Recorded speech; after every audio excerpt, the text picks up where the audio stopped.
ఏంటి అని అడుగుతుంది.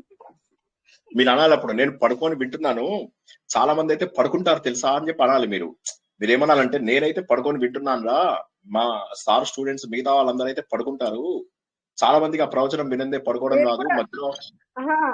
అప్పుడప్పుడు నిద్రలోకి వెళ్ళిపోతాను కదా, అందుకని అంటాడు మధ్యాహ్నం ఎప్పుడు పడుకోవాలి, ఇప్పుడు అలర్ట్ గా వినాలి అని చెప్తున్నాడు నాకు. అదే కదా, కూర్చొని వింటాం సార్, మేము ఇక్కడే కూర్చుంటాం. పల్లె నేను జోక్ అంటున్నాను, మీరు జోక్ గానే తీసుకోవాలి. నిద్రపోతారంటే నిజంగా నిద్రపోతే పోండి, ఏమి తప్పేముంది, నిద్ర అనేది అన్నిటికంటే తీసుకున్నాం సార్, మేము కూడా జోక్ గానే తీసుకుంటున్నాం. ఉపనిషత్తులు మాట్లాడేది ఒకదాని గురించి, ఏంటంటే మనకు దొరికేటటువంటి బ్రహ్మానందాన్ని నిద్రతో పోలుస్తాయి. వారు ఒకటే అంటారు, నిద్రపోయినప్పుడు నీ శరీరం ఎక్కడుంది, నిద్రపోయినప్పుడు నీ మనస్సు ఎక్కడుంది. అది చాలా బ్యూటిఫుల్ క్వశ్చన్. ఒక్క నిమిషం రంగా, కొద్దిగా తలపేవా, చలేస్తోంది నాన్న. రంగా, ఓ సరే అయితే నాన్న, ఇది తలపేవా, ఇది బయటది చలేస్తుంది నాన్న. ఇక్కడ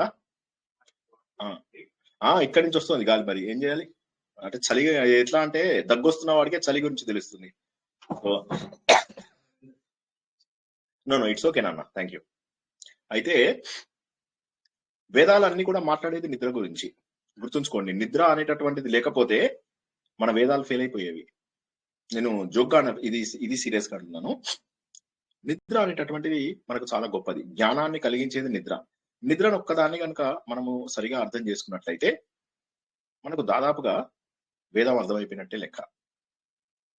ఎంత ఆశ్చర్యం! నేను మొదటిసారి ఆత్మబోధ విన్నప్పుడు, మనకు ఆత్మబోధ చక్కెర గుళికలు సోమవారం మళ్ళీ ఉంది కదా, నాకు ఆత్మబోధ వినకముందు, అంటే నిజంగా చెప్తున్నాను తెలుసా, నేను ఆత్మబోధ తర్వాత కేనోపనిషత్తు ఈ రెండు వినకముందు నాకు మిగతావి అర్థమైనా కూడా ఎక్కడో లూజ్ పీసెస్ ఉండేవి. ఇది ఎట్లాగా వీటన్నిటి ఎలా పట్టుకోవాలి అని బాధపడేవాడిని. ఎప్పుడైతే ఆత్మబోధ కేనోపనిషత్తు బాగా విన్నామో, గురువుల దగ్గరే నేర్చుకున్నాను, అది ప్రత్యక్షంగా నేర్చుకున్నాను. దాంతో నాకు మొత్తం అర్థమైపోయింది. అంటే చాలా అర్థమైపోయిందంటే అర్థమైంది, అనుభవంలోకి రావాలంతే. ఏమైంది అందులోపల మనకు ఆలోచిస్తుంటే, మనం శరీరము అనుకుంటూ ఉంటాం కదా, స్వప్నంలోకి వెళ్ళినప్పుడు శరీరం పక్కకి వెళ్ళిపోయి మనస్సు ఆలోచిస్తూ ఉంటుంది. నిద్రలోకి వెళ్ళినప్పుడు, గాఢ నిద్రలోకి వెళ్ళినప్పుడు శరీరం లేదు, మనసు లేదు. అప్పుడు ఎక్కడున్నాం? పిల్లలందరూ ఏమైపోయారు? మన డబ్బు ఏమైంది? మన సంతానం ఏమైంది? నేను మీ అందరికి ఇంతకుముందు ఒకసారి చెప్పుకున్నాను, మేము అయ్యప్ప స్వామి శబరికి వెళ్ళినప్పుడు రోడ్డు మీద పడుకున్నాం. రోడ్డు మీద పక్క నుంచి వెహికల్స్ వెళ్తున్నాయి, ఎవడన్నా మీదకి ఎక్కించినా ఎక్కియచ్చు. అంత దారుణమైనటువంటి ప్లేస్ లో పడుకున్నాం. పడుకున్నప్పుడు ఎక్కడికి పోయింది మా శరీరం? ఎక్కడికి పోయింది మా మనసు? ఎక్కడికి పోయింది? మేము ఎక్కడున్నాం అసలు? నిద్ర లేచిన తర్వాత తెలుస్తుంది, ఓహో నేను ఇక్కడ ఉన్నాను అని చెప్పి తెలుస్తుంది. ఎక్కడికి వెళ్ళింది? సో ఆ అవస్థ లోపల క్షణం కూడా తీరిక ఉండనటువంటి మనస్సు ఎక్కడికి వెళ్ళింది? సో ఇలాగా నిద్ర పైన అధ్యయనం చేస్తున్నప్పుడు మనకు అర్థమవుతుంది ఏంటంటే, ఇది తురియం ఏదైతే అసలు తురియం ఉందో, అన్ని అవస్థలలో కూడా తురియం ఉంటుంది.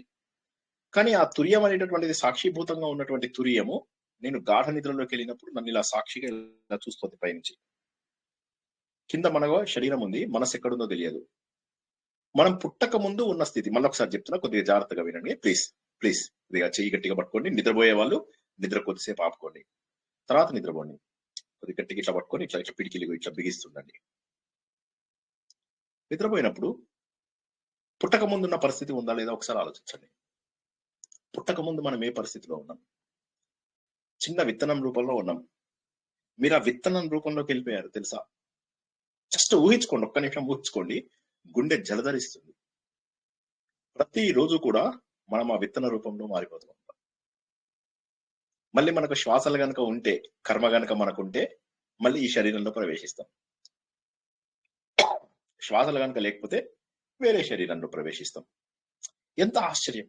అంటే ఒకసారి నేను అంటున్నది జస్ట్ ఊహించుకోండి. కొద్దిసేపు నేను చెప్పడం ఒక మాట, మీరు కూర్చొని ఊరికే ఒక 5 నిమిషాలు. అందుకే అంటాను, ప్రతిరోజు మీతో మీరు కొంత సమయాన్ని కేటాయించండి. అలా కూర్చోండి. ఏమవుతుంది చనిపోయిన తర్వాత? ఒక్కొక్కసారి ఒళ్ళు జలధరిస్తుంది. నేను వెళ్ళిపోయాను ఆ శరీరంలోంచి. ఎందుకంటే మనస్సు ఒక్క క్షణం కూడా నిలవదు కదా, ఒక్క క్షణం కూడా మనసు నిలవదు.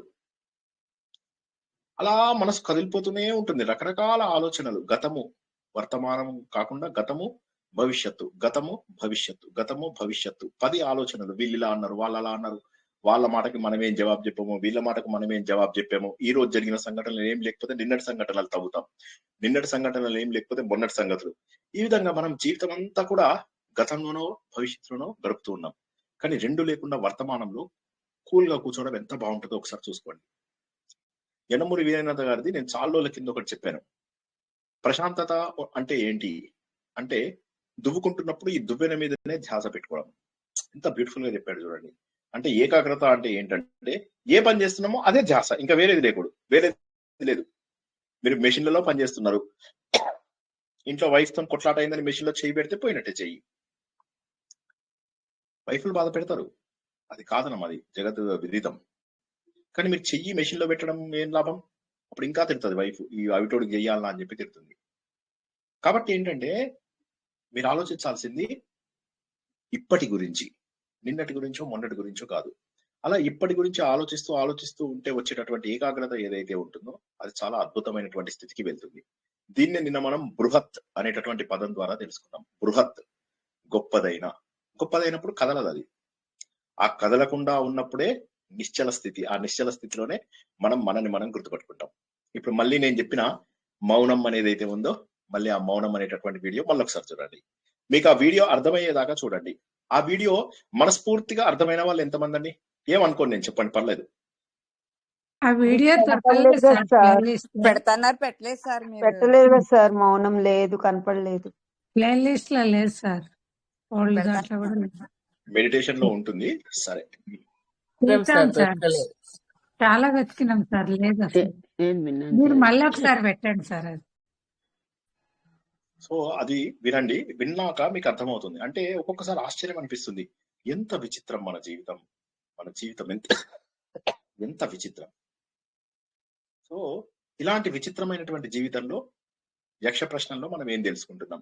చిత్రమైన జీవితం గురించి మనకు నేర్పించేదే యక్ష ప్రశ్నలు. యక్ష ప్రశ్నలు అద్భుతమైనటువంటి జ్ఞానాన్ని మనకు అందిస్తుంది. అది తెలుసుకుందాం. అంతరాయతి మిరోపశాంతయే శాంత పావనమచించ వైభవం తం నరం వపుషి కుంజరం ముఖే మన్మహే కిమపి తుందిలం మహః వసుదేవ సుతం దేవం కంస చానూరమర్దనం దేవకీ పరమానందం కృష్ణం వందే జగద్గురుం శ్రీకృష్ణం వందే జగద్గురుం జననీ జన్మభూమిశ్చ స్వర్గాదపి గరీయసి మాతృదేవో భవ. భగవద్బంధువులకు, ఆత్మస్వరూపులకు, సత్యాన్వేషులకు స్వాగతం, సుస్వాగతం. నా జీవితంలో ఎంతో ప్రభావితం చేసినటువంటి కొన్ని గ్రంథాలలో యక్ష ప్రశ్నలు ఒకటి అని చెప్పేసి మనము చాలాసార్లు తెలుసుకున్నాం. యక్ష ప్రశ్నలు జీవితాన్ని మార్చేస్తుంది. యక్ష ప్రశ్నలు జీవితంలో ఉన్న అత్యంత గొప్ప విషయాలన్నింటినీ కూడా మనకు తెలియజేస్తుంది. పరబ్రహ్మ యొక్క సత్యాలని మనకు జీవితంలో ఉన్న వాటిని తెలియజేస్తుంది. పరబ్రహ్మ ఈ ప్రపంచం అంతటికీ కూడా బ్రహ్మ ఎవరు? ఈ ప్రపంచం అంతటికీ కూడా మూలం ఎవరు? ఈ ప్రపంచం అంతటికీ కూడా ఆది మధ్య అంతము అయినటువంటి వారెవరు? ఈ ప్రపంచంలో సృష్టి స్థితి లయ అనేవి తెలుస్తున్నాయో వీటన్నిటికీ కారణం ఎవరు? సత్యము, ధర్మము, జ్ఞానము వీటన్నిటికీ మూలమైనటువంటి వారు ఎవరు? చాలా అద్భుతమైనటువంటి విషయము. మొదటి శ్లోకం లోపల మనము మొట్టమొదటిసారి సూర్యుడి గురించి తెలుసుకున్నాం. సూర్యుడి గురించి ఎందుకు తెలుసుకున్నాము? మనం ఎన్నోసార్లు అనుకున్నాము సూర్యుడు అంటే ప్రకాశము అని. గుర్తుంచుకోండి, మన హృదయంలో ఉన్నటువంటి ప్రకాశము, మన హృదయంలో వెలిగేటటువంటి జ్ఞాన జ్యోతి. ఎందుకు వెలగాలి మన హృదయంలో జ్ఞాన జ్యోతి?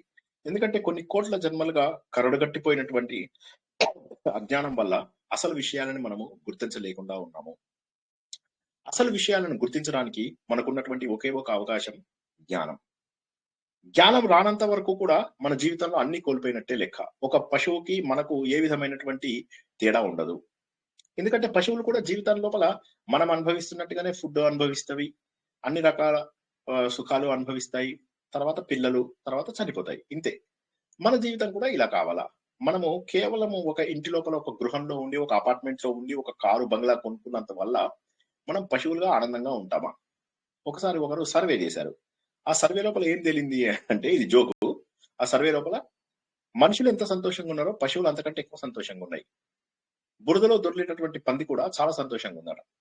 ఎందుకంటే ఇలా బాగుంది, చక్కగా బురదలో బాగుంది, మంచిగా అనిపిస్తుంది, జీవితం అంతా కూడా ఖుషిగా ఉన్నది. మానవ జన్మ అవసరం లేదు దానికి. సో కాబట్టి మరి మనిషి జన్మ ఎత్తాము అంటే ఏదో ఒక కారణంతో ఎత్తాము. ఆ కారణం ఏంటంటే సత్యాన్ని తెలుసుకునేది. ఏ సత్యమైతే సూర్యుడిని ఉదయింపజేస్తుందో, ఏ సత్యమైతే దేవతల రూపంలో సూర్యుడికి తోడుగా సూర్యుడి చుట్టూ తిరుగుతుంటుందో, ఏ సత్యము ధర్మము అయితే సూర్యుడిని అస్తమించేలాగా చేస్తుందో, ఏ సత్యంలో అయితే సూర్య భగవానుడు ఉన్నాడో ఆ సత్యం గురించి మనం తెలుసుకుంటున్నాము. ఇది మొట్టమొదటి శ్లోకం యొక్క అర్థం అని మనం తెలుసుకున్నాము. యక్షుడు అడిగాడు, సూర్యుడిని ఎవరు ఉదయింపజేస్తున్నారు, ఎవరు అస్తమింపజేస్తున్నారు, సూర్యుడు ఇల్లెక్కడుంది, ఆయన నివసించే స్థానం, ఆయనకు తోడుగా ఎవరుంటారు?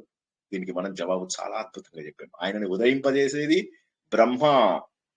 బ్రహ్మ అంటే 4 ముఖాల బ్రహ్మ కాదు, ఈ ప్రపంచమంతా వ్యాప్తి చెందినటువంటి చైతన్యమే సూర్యుడిలో ఉన్నది. అందుకే మనం ఏమంటాము, ఓం భూర్భువ స్వః తత్ సవితుః వరేణ్యం. సవితుః సూర్యుడు, ఆయనలో ఉన్నటువంటి వెలుతురు ఏం చేయాలి, నా లోపల జ్ఞానాన్ని ప్రచోదనం చేయాలి. ఇది గొప్ప మంత్రం. అంటే సూర్యుడు లోపల మనం ఉన్నటువంటి జ్ఞాన జ్యోతి ఏదైతే వెలుతురు ఏదైతే ఉందో అది నాలో జ్ఞాన జ్యోతిని ప్రేరేపింప చేయాలి. ఇదే ఆదిత్య హృదయం రహస్యం కూడా.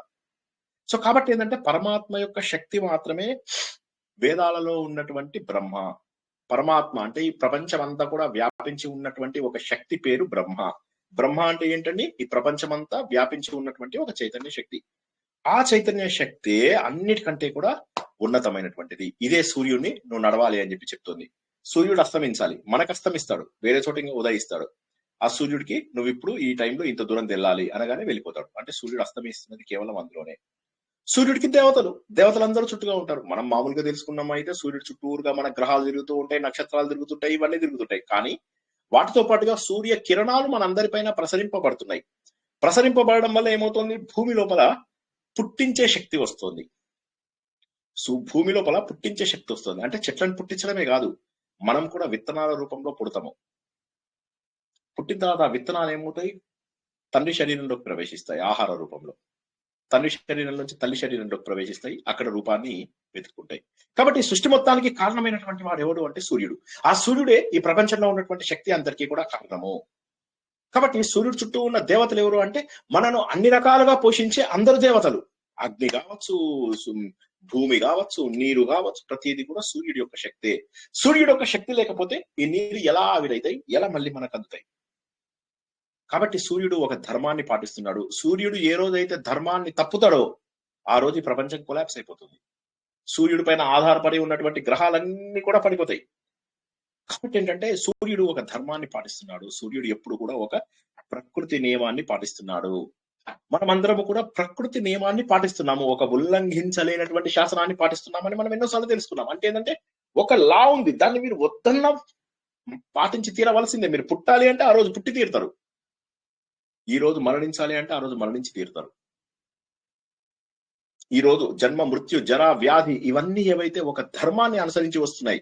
మనం ఎన్ని రకాల ఆపరేషన్స్ చేయించుకున్నా, ఎన్ని రకాల సర్జరీలు చేసుకున్నా మనము భగవంతుని మోసం చేసి వయసును పెంచుకోగలమా? అలాంటి అవకాశం ఉంటే ప్రపంచంలో ధనవంతులు ఎప్పుడు చనిపోయే వాళ్ళు కాదు. గొప్ప గొప్ప వాళ్ళందరూ కూడా చనిపోయారు, పాపాత్ములు కూడా చనిపోయారు. సో కాబట్టి ఏంటంటే ప్రపంచం అంతా కూడా ఒక ధర్మంతో వెళ్తుందని గుర్తుంచుకోండి ప్లీజ్. ఈ ఒక్క పాయింట్ గుర్తుంచుకున్నా చాలు. ప్రపంచం అంతా దేని వల్ల నడుస్తుందండి? హలో, నిద్రపోయిన వాళ్ళు ఒక్కసారి లేచి చెప్పండి అమ్మా. ఈ ధర్మానికి మూల కారణం ఎవరు? ఒక ఉల్లంఘించలేని శాసనం గారు. దీని అంతటికీ కూడా కారణం పరబ్రహ్మ. ఈ పరబ్రహ్మ ఎవరైతే ఉన్నారో సత్య రూపం లోపల, సత్యము అంటే శాశ్వతం. శాశ్వతం అంటే ఏంటి? ఎప్పటికీ ఉండేది. ఇది ఇవాళ ఉండి రేపు వేరే రకంగా ఉంటుంది అంటే అది సత్యం కాదు, అది అసత్యం అవుతుంది. కాబట్టి ప్రపంచమంతా వ్యాప్తి చెందినటువంటి సత్యం ఏదైతే ఉన్నదో అదే పరబ్రహ్మ. ఆ ధర్మం వల్లనే మనకు సూర్యుడు అన్ని చోట్ల కూడా వ్యాపించి ఉన్నాడు. రెండవ ప్రశ్నలోకి వచ్చేసరికి, సరే మరి దేనివల్ల ఒక వ్యక్తి శ్రోత్రియుడు అవుతాడు? ఎవరైనా జవాబు చెప్తారా అని? లాస్ట్ వీక్ తెలుసుకున్నాం. శ్రోత్రియుడు ఎలా అవుతాడు? ధర్మము తెలుసుకొని జ్ఞాని అయ్యేవాడు శ్రోత్రియుడు అవుతాడు. Very good, very good. ద్వారా తెలుసుకునేవాడు, శృతుల ద్వారా తెలుసుకునేవాడు. అవును, వేదాల ద్వారా తెలుసుకునేవాడు శ్రోత్రియుడు. Very good. పురాణాల ద్వారా కూడా తెలుసుకునేవాడు శ్రోత్రియుడు. ఎవరికైనా డౌట్ ఉన్న వాళ్ళు అడగండి ఇప్పుడు ఒక్కసారి. గత వారం ప్రశ్న ఎవరికైనా ఉంటే అడగండి. శ్రోత్రియుడు అంటే ఎవరు అంటే మళ్ళొకసారి చెప్తాను, గుర్తుంచుకోండి. వేదాలు, పురాణాలు, శాస్త్రాలు ఇవన్నీ చదువుకున్నవాడు లేదా విన్నవాడు, తప్పులేదు, విన్నాడు. ఇప్పుడు మనం అందరం కూడా ఋగ్వేదం నేర్చుకుంటున్నాం, వింటున్నాం, కాబట్టి శ్రోత్రియులమే. ఏ విధంగానైతే మనము బద్ధకం పట్టకుండా, ఏ విధంగానైతే మనం శ్రద్ధగా ఇవన్నీ నేర్చుకుంటున్నామో మనమంతా కూడా శ్రోత్రియులం అవుతాము. వినడం ద్వారా శ్రోత్రియులం అవుతాము. విన్న తర్వాత ఏమవుతుంది, అందులో ఏం విషయం ఉందో పసిగట్టాలి. పసిగట్టి దాన్ని జాగ్రత్తగా మనము ఆచరింపడం మెల్లమెల్లగా ప్రారంభించాలి. సో కాబట్టి శ్రోత్రియుడు అవ్వాలి అంటే వేదాలను విని ఆ వేదాలలో ఉన్నటువంటి ధర్మం ఏంటి, సత్యం ఏంటి, జ్ఞానం ఏంటి, ఇవన్నీ తెలుసుకుని తనను తను మార్చుకునేవాడు. శ్రోత్రియుడు అంటే ఎవరంటే విన్నాడు, ఓకే, అంతవరకు బాగానే ఉంది. విన్న తర్వాత అందులోపల ఉన్నటువంటి సత్యాన్ని గ్రహించగలగాలి. సార్ మేము భగవద్గీత 108 టైమ్స్ పారాయణం చేశాం సార్. సరే, ఏమైంది తర్వాత ఏమైంది?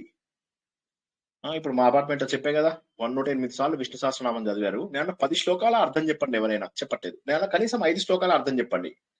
ఒక ఆయన మంచిగా గోచి కట్టుకుంటాడు, చాలా తనను తను చాలా మేధావి అనుకుంటారు. ఒక ఆయన అన్నాడు, అదేనండి అంతా పరబ్రహ్మ, అంతా కూడా ఒకటే బ్రహ్మ అని. అంతే, ఆయనకు అది ఒకటే అర్థమైంది. అంటే అది కరెక్ట్ ఆన్సర్ కూడా యాక్చువల్ గా.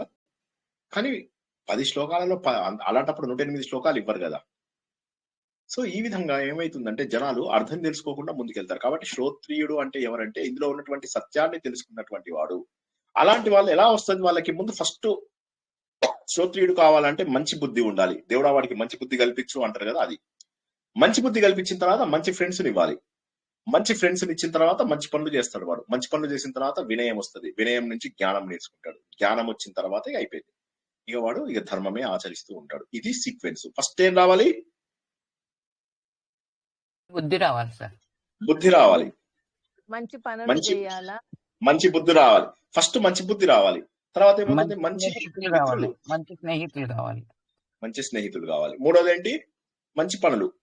మంచి పనులు చేయాలి. ఇవి చేసినప్పుడు ఏమవుతుందంటే అప్పుడు మన లోపల మనకు వినయం వస్తుంది. అయ్యయ్యో నేను ఏదో అనుకున్నాను. ఇప్పుడు ఎవడంటే నిజంగా సముద్రపు లోతు తెలిసిన వాడు మాత్రమే వాడు వినయంగా ఉంటాడు. లేకపోతే ఏముంది, ఏదో పై నుంచి చూసిన వాడు చాలు, భక్త కన్నప్ప ఉమ్మేశాడు దేవుడి మీద, నేను కూడా ఉమ్మేస్తాను అంటాడు వాడు. ఇదే పిచ్చి మాటలలోనే మన జీవితం అంతా వెళ్ళిపోతుంది. కానీ నిజంగా దిగితే గానీ లోతు తెలియదు కదా. దిగిన తర్వాత అప్పుడు వినయం వస్తుంది. అయ్యయ్యో నేను ఇన్నాళ్ల పాటు ఇంత జ్ఞానాన్ని పోగొట్టుకున్నానా అని. అటువంటి వాడు మాత్రమే ధర్మం పైన వాడు ఆకర్షితుడవుతాడు. కాబట్టి వినాలి, వినిన దాన్ని అనుభవించాలి. అనుభవించిన దాని వల్ల వాడు చాలా గొప్పవాడు అవుతాడు. అంటే శ్రవణం, మననం, నిధిధ్యాసనం. శ్రవణం అంటే వినడం, మననం అంటే రిపిటేషన్. నేను అందుకే అంటుంటాను చాలా సార్లు, వినండి వినండి వినండి అని. ఎందుకంటాను? ఒకే మాట 2 సార్లు వింటే, ఇప్పుడు కారు మనకు వచ్చు, ఓకే, కారు మనకు వచ్చు, ఎక్కడ బ్రేక్, ఎక్కడ యాక్సిలరేటర్ అన్ని తెలుసు మనకు. కానీ కారుని నడిపిస్తేనే కదా ఏదో ఒక రోజు అనుభవంలోకి వస్తుంది. ఇప్పుడు కారు అంతా తెలుసండి థియరీ. కార్ని మనం నిజంగా ఒక్క రోజైనా నడిపించగలుగుతామా? నడిపించలేము. కానీ ప్రాక్టీస్ చేస్తూ ఉంటే నడిపిస్తాం. అదే వేదంలో కూడా కావాలని ఈ మాట నేను చెప్తే ఎందుకు అర్థం కాదు ఇన్నాళ్ళలో? చెప్పండి ఒకసారి, ఎందుకు అర్థం కాదు ఈ పాయింట్ జనాలకి? మననం అనేటటువంటిది కంపల్సరీ అని చెప్తున్నాను. ఎందుకు జనాలకు అర్థం కాదు? ఎవరైనా జవాబు చెప్పగలరా? శ్రవణం మంచిది, మననం ఇంకా రిపిటేషన్ చాలా మంచిది. ఎందుకు మంచిది మననం? చెప్పండి ఎవరైనా జవాబు. మననం చేయడం ద్వారా మనలో ముద్రించుకొని పోతుంది సార్. అది మనలో ముద్రించుకొని పోయి దాన్ని ఆచరించడానికి మనకు సాధన మార్గంగా ఉపయోగపడుతుంది. కరెక్ట్. ఇప్పుడు చిన్నప్పుడు మనం సైకిల్ నడిపించినప్పుడు 10 సార్లు నడిపించి 10 సార్లు పడిపోతుంటాం, కానీ 11సారి మనం నిలబెట్టుకుంటాం. అది ఏ టైంలో మనం సైకిల్ ని బ్యాలెన్స్ చేస్తామని తెలియదు తెలుసా మనకు? ఏ టైంలో ఎగ్జాక్ట్లీ బ్యాలెన్స్ చేస్తామని తెలియదు. స్విమ్మింగ్ చేసేటప్పుడు కూడా ప్రాక్టీస్ చేస్తుంటాం. కొంతమందికి 15 రోజులైనా నీళ్ళలో మునిగిపోతూనే ఉంటారు, కొంతమంది ఒక్క రోజులోనే తేలిపోతూ ఉంటారు. ఆ అనుభవం ఎప్పుడు వస్తుందని తెలియదు. కాబట్టి భగవంతుడు అనుభవం నాకు కావాలి అనుకున్న ప్రతి ఒక్కడు కూడా చేయవలసినది ఏంటి అంటే మననం, రిపిటేషన్, ప్రాక్టీస్, అభ్యాస వైరాగ్యాలు కావాలి. శ్రవణం, మననం, నిధిధ్యాసనం. శ్రవణం, మననం, నిధిధ్యాసనం. శ్రవణం, మననం, నిధిధ్యాసనం. This is what we are suppose to do. కానీ ఇది రావాలి అంటే ముందు మన లోపల కొంత వినయం ఉండాలి. ఆ వినయం ఉంటే తప్ప మనకు రాదు. సో ఇది చెప్తున్నాను అనమాట. చాలా గొప్ప జవాబు చెప్పాడు అనమాట. చెప్పగానే అప్పుడు ఆయన అంటాడు, ఎవరు ఒక విషయం వల్ల మహత్ పదాన్ని, గొప్పతనాన్ని పొందగలుగుతాడు? ఏ క్వాలిటీ ఉంటే ఒక వ్యక్తి గొప్ప పదాన్ని పొందగలుగుతాడు? ఇది ట్రిక్కీ క్వశ్చన్. దేని వల్ల ఒక వ్యక్తి గొప్పవాడవుతాడు? దేని వల్ల గొప్పవాడవుతాడండి ఒక వ్యక్తి? ఒక వ్యక్తి గొప్పవాడు కావాలి. రెండవ ప్రశ్న, ఇప్పుడు ఇది మొదటి ప్రశ్న అందరికి అర్థమైందా? ఫస్ట్ ఒకసారి చెప్పండి. మొదటి ప్రశ్న ఏంటంటే శ్రోత్రియుడు అంటే ఎవరు అని. అర్థం కాని వాళ్ళు అడగండి, నేను ఆపుతున్నాను. కన్ఫ్యూజ్ అయిన వాళ్ళు అడగండి, నేను ఆపుతున్నాను. ఎవరైనా సరే మొహమాట పడద్దు, సిగ్గుపడద్దు.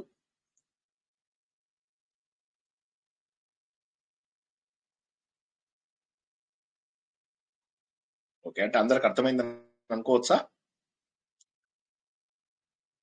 రెండోది ఏంటంటే ఒక వ్యక్తి గొప్పవాడు. ఒక వ్యక్తి గొప్పవాడు ఎప్పుడు అవుతాడు? మళ్ళీ క్వశ్చన్, గొప్పవాడు ఎప్పుడు అవుతాడు? దేని వల్ల గొప్పవాడు అవుతాడు? దేని వల్ల గొప్పవాడు అవుతాడు అంటే 2 విషయాల వల్ల గొప్పవాడు అవుతాడు. ప్రపంచంలో ఉన్నవి 2. మనము యజ్ఞం, తపస్సు, దానము అని చెప్పేసి ఏదైతే మనం భగవద్గీతలో తెలుసుకుంటామో అందులోపల యజ్ఞము, తపస్సు, దానము 3తోని గొప్పవాడు అవుతాడు. కానీ ధర్మరాజు ఏమంటాడంటే ఒక వ్యక్తి తపస్సు ద్వారా గొప్పవాడు అవుతాడు అని చెప్పి జవాబు చెప్తాడు. భగవద్గీతలో ఏం నేర్చుకున్నాను చెప్పండి ఒకసారి. 17వ అధ్యాయంలో గొప్పవేంటి? యజ్ఞము, తపస్సు, దానం. దీన్ని మనం ఎలా గుర్తుంచుకోవాలన్నాను? వైటిడి అని గుర్తుంచుకోమన్నాను.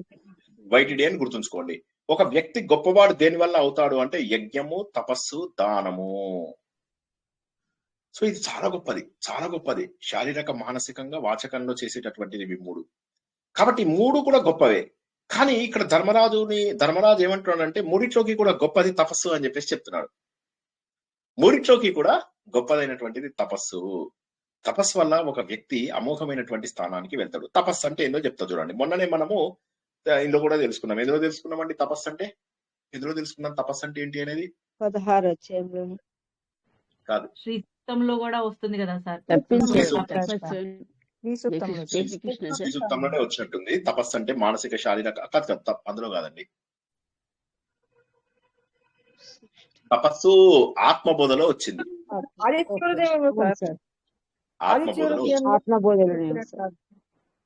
ఆత్మబోధలో తపస్సు గురించి తెలుసుకున్నాం. ఏం తెలుసుకున్నాము? తపస్సు 3 రకాలు. శారీరకంగా చేసే తపస్సు, మానసికంగా చేసే తపస్సు, వాక్కుతోని చేసే తపస్సు. వాక్కు ప్రశాంతంగా ఉండాలి, అవతల వాడిని బాధ పెట్టేటట్టుగా ఉండకూడదు, అనుద్వేగకరం ఉండకూడదు అని చెప్పేసి మనం తెలుసుకున్నాం. అవునా? ఉద్వేగం చేసేటటువంటిది ఉండకూడదు, అందరినీ బాధ పెట్టేటటువంటిది ఉండకూడదు అని చెప్పేసి మనం తెలుసుకున్నాం. రెండోది ఏంటి? అనుద్వేగంగా ఉండకూడదు అనేది వాక్కుతోటి. మనస్సుతోటి కూడా తపస్సు అంటే ఏంది? మనస్సు ఎప్పుడు కూడా నిర్మలంగా, ఎప్పుడు ప్రశాంతంగా ఉండాలి, ఎప్పుడు నిర్మలంగా ప్రశాంతంగా ఉంచుకోవాలి. చేతులతో చేసే తపస్సు ఏముండాలి? చాలా భక్తి పూర్వకమైనటువంటిది ఉండాలి. భగవంతుడికి మనం అభిషేకం చేస్తున్నప్పుడు హడావిడి ఉండకూడదు. నేను మీ అందరికీ కూడా ఒక విషయాన్ని ఇంతకు ముందు తెలియజేశాను. ఏంటంటే ఒకసారి నేను హరిద్వార్ వెళ్ళాను. ఒకసారి కాదు, చాలా సార్లు వెళ్ళాను. ఒకసారి ఒక పర్టికులర్ వశిష్ఠ గుహ దగ్గర ఒక ఆయన పూజ చేసుకుంటే ఎవ్వరు లేరు అక్కడ. ఆలయంలో ఎవ్వరు లేరు. ఆయన ఒక్కడే కూర్చున్నాడు. శివలింగం మీద నీళ్లు పోస్తున్నాడు, మళ్ళీ చదువుతున్నాడు, మళ్ళీ నీళ్లు పోస్తున్నాడు, మళ్ళీ చదువుతున్నాడు, మళ్ళీ నీళ్లు పోస్తున్నాడు. ఏ గోళ లేదు. ఎవరికో ఫోటోలు పెట్టి చూపించాలని లేదు, నా ఇంట్లో ఇది జరిగింది అని చెప్పడానికి లేదు, ఫ్రెండ్స్ కి ఫోటోలు పంపించుకోవాల్సిన అవసరం లేదు, ఫేస్బుక్ లలో పెట్టాల్సినటువంటి అవసరం లేదు. దేవుడికి నాకు మధ్య సంబంధం మాత్రమే ఉంది. ఇలాంటి పూజలు చేస్తే, ఇలాంటి అభిషేకాలు చేస్తే ఫలితం ఖచ్చితంగా వస్తుంది. మళ్ళా చెప్తున్నా, నేను పూజలకు, పునస్కారాలకు వ్యతిరేకిని కాదు, ఆర్భాటాలకు, హంగుకి వ్యతిరేకిని. భక్తిగా ఏ పని చేసినా కూడా అది సక్సెస్ అవుతుంది. భక్తిగా చేసేటటువంటి ప్రతి పని కూడా సక్సెస్ అవుతుంది. ఇప్పుడు ఆయన నీళ్లు పోస్తున్నాడు చక్కగా శివలింగం పైన. ఎంత అద్భుతమైనటువంటి ఆలోచన, ఒకసారి ఆలోచించండి. ఎంత చక్కగా ఆయన ఎవరిని పట్టించుకోవట్లేదు, ఎవరు రావాలి, ఎవరు చూడాలి అని అనుకోవడం లేదు. ఆయన మనస్ఫూర్తిగా చేసుకుంటున్నాడు. ఆయనకి ఏ కోరిక ఉన్నట్టు కూడా అనిపించలేదు. So this is what we are suppose to learn. శారీరక తపస్సు, మానసిక తపస్సు.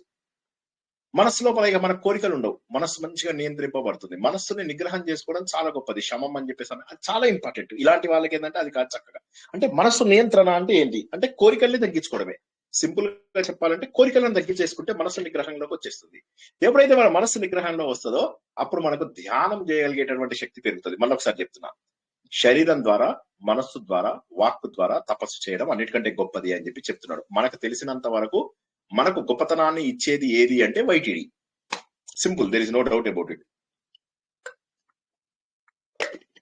వైటిడి లోపల ఈయన గొప్పది అంటున్నాడు ధర్మరాజు. 3 ఏది జవాబు చెప్పినా కూడా కరెక్టే. ప్లీజ్ అర్థం చేసుకోండి. ధర్మలత గారు మీరు ఇట్లా డౌన్వర్డ్ తంబు పెట్టారండి అంటే ఈ పాయింట్ అర్థం కాలేదా? లేకపోతే మీరు పర్లే సారీ కాదు అంటే ఒక పాయింట్ మీకు నచ్చలేదు సార్, తపస్సు కాదు సార్, దానమే గొప్పది అని అట్లేమన్నా మీ ఐడియా ఉందేమో అనుకున్నా. దానం కూడా గొప్పదే, యజ్ఞం గొప్పదే, తపస్సు గొప్పదే, దానం కూడా గొప్పదే. 3 కూడా గొప్పవే. అయితే ఈయన మాత్రం తపస్సు గొప్పది అంటాడు. ఎందుకంటే తపస్సు ద్వారా మన మైండ్ క్లీన్ అవుతుంది. అంటే శుభ్రంగా మీరు ఇంట్లోపల ఒక అరగంట సేపు దేవుడి పూజ చేయాలనుకోండి, అరగంట సేపు ప్రశాంతంగా చెయ్యండి. మా ఫ్రెండ్ వాళ్ళ నాన్నగారు ఇటు పూజ చేస్తూ అటు బండ బూతులు కొడుకుని, ఎలాంటి బూతులు అంటే నిజంగా అక్కడ దేవుడు ఉండాలా గానీ వీడిని తలకాయ నరిగేస్తాడు. బండ బూతులు, మనం వినలేని, మనం ఇక్కడ ప్రవచనాల్లో చెప్పుకోలేని బూతులు. మా ఫ్రెండ్ అంటాడు, మా నాన్న ఇంత బూతులు తిడతాడు, చెయ్యడం ఎందుకు పూజ అని. ఇది ఎప్పటి సంగతి చెప్తున్నానంటే నేను 8th క్లాస్ సంగతి చెప్తున్నా. అంత బూతులు తిడుతూ దేవుడి దగ్గర ఇటు పూజ చేస్తూ ఉంటాడు, ఇటు ఇటు ఇటు పసుపు వేస్తుంటాడు. బండ బూతులు. ఇక అంటే దాని బదులు మీ నాన్నని ఒక పేపర్ మీద బూతులు రాసి ఇవ్వమను. బూతులు రాసి ఏంటంటే దేవుడికి పూజ చేస్తా ఆయనకు కోపం వస్తే పేపర్ నీకు ఇచ్చి చదువుకోరా అని చెప్పి అనమాట. అరే ఇది చదువుకో నాన్న, కొద్దిగా ఫ్రెండ్లీగా, అరే ఇది కొద్దిగా చదువుకోవా అని చెప్పి. ఎలాగో తిట్టాలి, నోరు యూజ్ చేసే బదులు ఆ పేపర్ ఇస్తే సరిపోతుంది. అదే పేపర్ మాట మాటకి అలాంటి ఒక 20 కాపీలు పెట్టుకొని జిరాక్స్ చేసుకొని ఇవ్వమని చెప్పి నేను జోక్ అంటుండేవాడిని, మీ నాన్నని అట్లా చేయొద్దని చెప్పు అని చెప్పేసి. సో ఇది ఏ రకంగా మనకు పూజ కిందికి వస్తుందో ఒకసారి ఆలోచించండి. దాని బదులు పూజ చేయొద్దు, మానేయండి. నేను మళ్ళీ చెప్తున్నా, ఈ హడావిడి హంగుతోటి చేసే పూజలు, లేకపోతే ఈ తొందర లోపల వెళ్ళాలి బయటికి వెళ్ళాలి, ఈ పూజ ఒకటి అయింది, ఏం చేస్తాం? ఈ 15 నిమిషాలు 2 నిమిషాలు చేయడానికి మనం ప్రయత్నం చేస్తాం. సో కాబట్టి ఏంటంటే ఈ హడావిడి పూజలు అవిటిని మానేసేయాలి మొదటిది. రెండవది ఏంటంటే మనస్సును శుద్ధిగా ఉంచుకోవాలి. మనస్సును శుద్ధిగా ఉంచుకోవాలి అంటే జనాలతోని కాంటాక్ట్ తగ్గించుకోవాలి. మళ్ళీ అయింది సార్, మా ఫోన్ల మీద పడ్డారు సార్ మీరు. నేను పడకపోతే అక్కడ చిత్రగుప్తుడు పడతాడు, గుర్తుంచుకోండి. నేను ఏదో లక్కీగా నేను పడుతున్నా కాబట్టి, అడ్డం పడుతున్నా కాబట్టి ఎవరినైనా ఒకళ్ళిద్దరినైనా ఆపుంటాను, కానీ తెలియదు మనకు. ఇక మూడోది ఏంటంటే వాక్కుతోటి మీరు ఏంటంటే అవతల వాళ్ళకి చెడు చేయకండి. అవతల వాళ్ళని మీన్ గా మాట్లాడి వాళ్ళని ఇన్సల్ట్ చేద్దామని అనుకోకండి. జోకులు అవి ఓకే గానీ అవతల వాళ్ళని ఇన్సల్ట్ చేద్దామని, లేకపోతే వాళ్ళని బాధ పెడదామని, వాళ్ళను కించపరుద్దామని అటువంటి మాటలు అనుకుంటే అదే వాక్ తపస్సు. తపస్సు అంటే కూర్చొని ఓం నమో నారాయణాయ అని చెప్పంటే తపస్సు కాదు. చక్కటి మాట, మృదువైనటువంటి సంభాషణ, వీటన్నిటి వల్ల ఏమొస్తుంది? చక్కటి శరీర నియమాలన్నీ కూడా చక్కగా ఉంటాయి, మనస్సు క్లీన్ గా ఉంటుంది, ధ్యానం చేసే శక్తి వస్తుంది, ఆత్మశక్తి పెరుగుతుంది, మీ అంతరంగం శుద్ధ అవుతుంది. ఇదే మనం భగవద్గీతలో కూడా తెలుసుకున్నది ఏంది? కర్మయోగం ఫస్ట్ 6 చాప్టర్లలో మనం తెలుసుకున్నది ఏంటంటే చిత్తశుద్ధి కావాలి అనుకున్నాం. ఆ చిత్తశుద్ధిలో క్లియర్ కట్ గా చెప్తున్నాడు ఏంటంటే కోరికలు తగ్గించుకోవాలి అని చెప్పాడు. సో కోరికలు తగ్గిపోతాయి, బుద్ధి చాలా మెరుగవుతుంది, చాలా క్లీన్ గా ఆలోచించగలుగుతుంది. చాలా మందికి నేను ఎన్నోసార్లు చెప్పాను, కొంతమందికి ఎక్కువ తెలివితేటలు, కొంతమందికి తక్కువ తెలివితేటలు ఉండవు. అందరికీ భగవంతుడు ఇచ్చినటువంటిది ఒకే రకమైనటువంటి బుద్ధి. కానీ ఏమవుతుంది, దాన్ని మనం ఎలా వాడుకుంటాము అనే దాన్ని బట్టి మన జీవితం డిసైడ్ అవుతుంది. అది గుర్తుంచుకొని ఎంతసేపు కూడా మన బుద్ధి మెరుగు కావాలంటే ఇది తప్పక చెయ్యాలి. మరి అయితే దానం కూడా గొప్పదే కదండి సార్, దానం వల్ల ఏమొస్తుంది, మరి దీని వల్ల ఏమొస్తుంది? ఇప్పుడు క్వశ్చన్, ఇప్పుడు దానం గొప్పదా గొప్పదా? అయితే దానం వల్ల ఏమవుతుందంటే సమాజంలో మంచి స్థానం వస్తుంది, మంచిగా అందరితోని కూడా ఫ్రెండ్షిప్స్ అవి చాలా బాగా డెవలప్ అవుతాయి. ధర్మంని మీరు చేయడమే కాకుండా సమాజంలో 10 మంది మిమ్మల్ని చూసి ధర్మం చేసేటటువంటి అవకాశం ఉంది. సో మీరు హంగు ఆర్భాటం లేకుండా చేసేటటువంటిది చాలా మంచిది, చాలా మంచిది. ధర్మం అనేటటువంటిది మనకు ఖచ్చితంగా దానం వల్ల వస్తుంది, తర్వాత తపస్సు ద్వారా కూడా వస్తుంది. కానీ తపస్సు అనేది ఏంటంటే వ్యక్తిగత శ్రేయస్సుకు వస్తుంది. దానం చేస్తే సమాజంలో అందరూ మిమ్మల్ని చూసి వాళ్ళందరూ కూడా బాగుపడతారు. మళ్ళొకసారి చెప్తున్నా, ఎవరైనా చెప్పగలరా ఈ పాయింట్? నేను చెప్పింది తపస్సుకి దానానికి మెయిన్ డిఫరెన్స్ ఎక్కడ వచ్చింది? తపస్సు వ్యక్తిగత తపస్సు అంటే తనకి తాను శ్రేయస్ కోసం దానం అనేది చేసుకునేది, అందరి సమాజం కోసం ఉపయోగపడేది. అది సో ఇప్పుడు మనం కనుక కరెక్ట్ గా ఆలోచిస్తే మహాభారతం అనేటటువంటిది సమాజము బాగుండాలి, ఒక వ్యక్తిగా కూడా బాగుండాలి అని 2 విషయాలని కూడా మనకు తెలియజేస్తుంది. సమాజము బాగుండాలి, మనం కూడా బాగుండాలి. కాబట్టి తపస్సు తర్వాత దానం 2 కూడా గొప్పవే. యజ్ఞం అనేది సరే అఫ్ కోర్స్ మన కర్మలు ఇవన్నీ, కానీ తపస్సు దానము అనేటటువంటివి చాలా గొప్పవి. అందులోపల ఈయన చెప్పినటువంటి పాయింట్ మాత్రం తపస్సు చాలా గొప్పది. మీరు దానం చేస్తే సమాజం అంతా కూడా అభివృద్ధి చెందుతుంది. మీరు వేరే వాడికి డబ్బిస్తున్నారు, దానం చేస్తున్నారు అంటే వాడి లోపల మీరు మంచి గుణం, మిమ్మల్ని చూసిన వాళ్ళు ఇంకో 10 మంది మంచి మార్గంలో వెళ్ళేటటువంటి అవకాశం కూడా ఉంది. కాబట్టి దానం అనేటటువంటిది సమాజాన్ని ఉద్ధరిస్తుంది, తపస్సు అనేటటువంటిది మిమ్మల్ని ఉద్ధరిస్తుంది. సో ఇప్పుడు ఈయన వైటీడీ లోపల టీని ఎందుకు సెలెక్ట్ చేసుకున్నారో చెప్పగలరా? క్వశ్చన్ ఏంటో ఫస్ట్, అసలు క్వశ్చన్ ఏందో చెప్పండి ఎవరైనా. దీని వల్ల జీవుడు గొప్పవాడు అవుతాడు అడుగుతున్నాడు ధర్మరాజుని. Very good, wow wow wow, correct. ఒక వ్యక్తి ఎలా గొప్పవాడు అవుతాడు? ఇప్పుడు మీరు చెప్పండి, ఒక వ్యక్తి ఎలా గొప్పవాడు అవుతాడు? తపస్సు వల్ల గొప్పవాడు తపస్సు వల్ల అవుతాడని గొప్పవాడు దానం వల్ల తపస్సు వల్ల అవుతాడని దానం. ధర్మరాజు చెప్తున్నాడు. దానము దానం కొని వల్ల సమాజం గొప్పవాడు గొప్పదవుతుంది. దానం వల్ల సమాజం గొప్పదవుతుంది, సమాజాన్ని ఉద్ధరించినట్టు అవుతుంది. కానీ ఒక వ్యక్తి మహత్పదాన్ని ఎలా పొందుతాడు, గొప్ప పదాన్ని ఎలా పొందుతాడు? తపస్సు ద్వారా తన శ్రేయస్సు తన గొప్పదనాన్ని. మంచిగా అనిపిస్తుందా లేదా? అడిగాడు కాబట్టి ఏ తపస్సు అని కోరికలు చెప్పాడు లేకుండా సార్. తపస్సు చేయడం వల్ల. అది ఎంత బాగుందా లేదా చెప్పండి. ఇప్పుడు చాలా అద్భుతమైనటువంటిదా కదా చెప్పండి. కాబట్టి ఏంటంటే మనము చెయ్యగలిగేది అల్టిమేట్ గా ఏంటి అంటే తపస్సు తపస్సు ద్వారా అంటే ధ్యానమా మనము సార్? తపస్సు అంటే ఎలా? అయ్యో రామా ఇప్పటిదాకా చెప్పింది సరే పోనీ. ఆవిడ అడిగేదానికి ఎవరైనా జవాబు చెప్పండి. ఆవిడ సరిగా చెప్పలేదు. సార్ తపస్సు అనేది తపస్సు విన్నాం సార్. సాధన చెప్పండి అనుకోవచ్చు ఎవరు? సార్. అంటే హంగు correct ఆర్భాటం లేకుండా చేసేది తపస్సు. హంగు ఆర్భాటం లేకుండా దైవారాధన చేసేది కాదు కాదు, అది కాదు. మీరు చెప్పిన మూడు దానికి చెప్పారు నాకు తపస్సు వేరే అంటే. తపస్సు, వార్తిక తపస్సు, మానసిక తపస్సు అని చెప్పారు. మన ముక్కు మూసుకొని చేసే ధ్యానం కాదని చెప్పారు. అది 3 రకాల పనులు తపస్సు. మళ్ళీ ఒకసారి రాసుకోండి, పెళ్లి పెట్టి రాసుకోండి. తపస్సు అనగా మానసికముగా, శారీరముగా, వాచకముగా అనగా త్రికరణములుగా మంచి పనులు చేయడాన్ని తపస్సు అంటారు. ఓకే. అర్థం కాని వాళ్ళు అడగండి. ఇప్పుడు ఇది ఇంతసేపటి నుంచి చెప్తున్నది అదే కదా. సో అందరూ ఒకసారి అర్థం చేసుకోండి. మళ్ళా ఇప్పుడు ఆవిడ అడిగారు, అర్థం మిగతా వాళ్ళకి అర్థం కాకుండా ఉన్న వాళ్ళు ఎవరైనా అడగండి. తపస్సు అంటే 3 రకాలుగా. ఓకే. చెప్పింది ఇదే కదా సార్, అంతేనా? ఏంటమ్మా? 17వ అధ్యాయం భగవద్గీతలో చెప్పారు కదా. అది కూడా ఇదే వస్తుంది. అదే నేను చెప్పాను. నేను అదే చెప్పాను. ఇప్పుడు అందులో ఉన్నదే ఇక్కడ చెప్పాను నేను. అర్థమైంది సార్. అంటే జనరల్ గా తపస్సుని ఇంకో రకంగా కూడా చెప్తారు కదా, అది అందుకోసం మళ్ళీ అది కాదు అనే కదా నేను చెప్పింది. అది కాదని ఇప్పుడు ఈ 3 చెప్పాను కదా. తపస్సు అంటే ఓం నమో నారాయణయ అనడం కాదు అని చెప్పేసి అన్నాను కదా. సారీ సార్, కొంచెం మిస్ అయ్యాను మధ్యలో, అందుకని. అదే మిస్ అవ్వకండి. వీలైనంత వరకు చక్కగా అందరూ శ్రద్ధ పెట్టండి. కొద్దిసేపు అయిపోయింది, ఇంకొక పావు గంట ఇంకొక ప్రశ్నకు జవాబు చెప్పుకొని ఆపుకుందాం. ఓకేనా? ఎందుకంటే ఇది కష్టమైన సబ్జెక్టు, వినడం అందరికీ కష్టమే, మీకు కాదు నాకు కూడా కష్టమే. సో ఇప్పుడు ఇంకా మీరు అదృష్టవంతులు. మీరు ఏంటంటే వింటున్నారు, అరగంట సేపు 40 నిమిషాలు వింటున్నారు. నేనైతే ఎవరన్నా చెప్పేది సగం, మొదటిసారి చెప్పినప్పుడు సగం వినడమే నాకు విసుగు. ఇక రెండోసారి అసలు వినను. అవునా కదా? ఏం సినిమా అది? బ్రహ్మానందం చెప్పిన డైలాగ్ మీరు చెప్తున్నారా సార్? ఏ సినిమాలో చెప్పలేదు మీరు? అంత సినిమా నాలెడ్జ్ లేదు సార్. ఎవరైనా చెప్పండి. ఇంతమంది ఉన్నారు, నిద్రపోని వాళ్ళు ఎవరైనా కొద్దిగా. Son of Satyamukhi. Very good. So కాబట్టి ఏమైంది, అట్లాగా మనకు తపస్సు అనేటటువంటిది ఏదైతే ఉన్నదో ఇది 3 రకాలుగా చేస్తాము. శరీరంతో చేసేటటువంటి తపస్సు అంటే ప్రశాంతంగా, మానసిక తపస్సు మనసును నిర్మలంగా ఉంచుకోవడము, వాక్కుతో తపస్సు. సో ఈ 3 రకాల తపస్సులని కలిపి చేయడం అనేది ఏదైతే ఉన్నదో ఇది దానము కంటే కూడా గొప్పది అని చెప్పేసి చెప్పాడు. తర్వాత ప్రశ్న ఏమడిగాడు? దేని వల్ల ఆయన సహాయకుడు అవుతాడు? సహాయకుడు అంటే ఆయనకి ఏది ఉపయోగపడుతుంది అని మీనింగ్. అంటే ఒక వ్యక్తికి అన్నిటికంటే కూడా ఉపయోగం పడేది ఏది? అన్నిటికంటే ఉపయోగపడేది ఏది? ఇప్పుడు మనం ఏమనుకున్నాం, తపస్సుతోనే మంచి మహిమ వస్తుంది అనుకున్నాం. మంచిగా మలినాలు పోతాయి, కర్మ ఇదవుతుంది, క్లీన్ అవుతుంది, బుద్ధి పవిత్రమవుతుంది, చిత్తశుద్ధి పెరుగుతుంది, దేవుడితోని కనెక్షన్స్ పెరుగుతాయి. అదే మనకు దానం చేస్తేనేమో సమాజము ఇది ఉంటుంది, కానీ తపస్సు చేస్తేనేమో మనం బాగా గొప్పతనం అవుతాయి. ఇవన్నీ కూడా మనం చెప్పుకున్నాం. సో చాలా మంచిది అది. తపస్సు అనేటటువంటిది చాలా మంచిది. అయితే ఇప్పుడు నాకు 2వ సహాయకం ఏది? సహాయం ఏది అనగానే మనం ఏమనుకుంటాం? ఫస్ట్ ఫ్రెండ్ అనుకుంటాం. నాకు ఎవరు సహాయం చేయాలి అంటే ఫ్రెండ్ అనుకుంటాం. ఇప్పుడు మనకు గొప్ప సహాయకుడు ఎవరైతారు అంటే ఫ్రెండ్ అనగానే వెంటనే ఏమంటాం? భాగస్వామి అంటాము, పిల్లలు అంటాము, లేకపోతే మంచి ఆత్మీయుడు అంటాము. మనకు ఎవరు సహాయకుడు? నిజమైనటువంటి సహాయకుడు ఎవరు మనకు?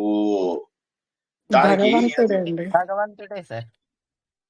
కాదు, ఇక్కడ భగవంతుడు అనేది మనలోనే ఉన్నాడు కదా. సో ఆయన ఏమంటాడంటే ధైర్యము అంటాడు.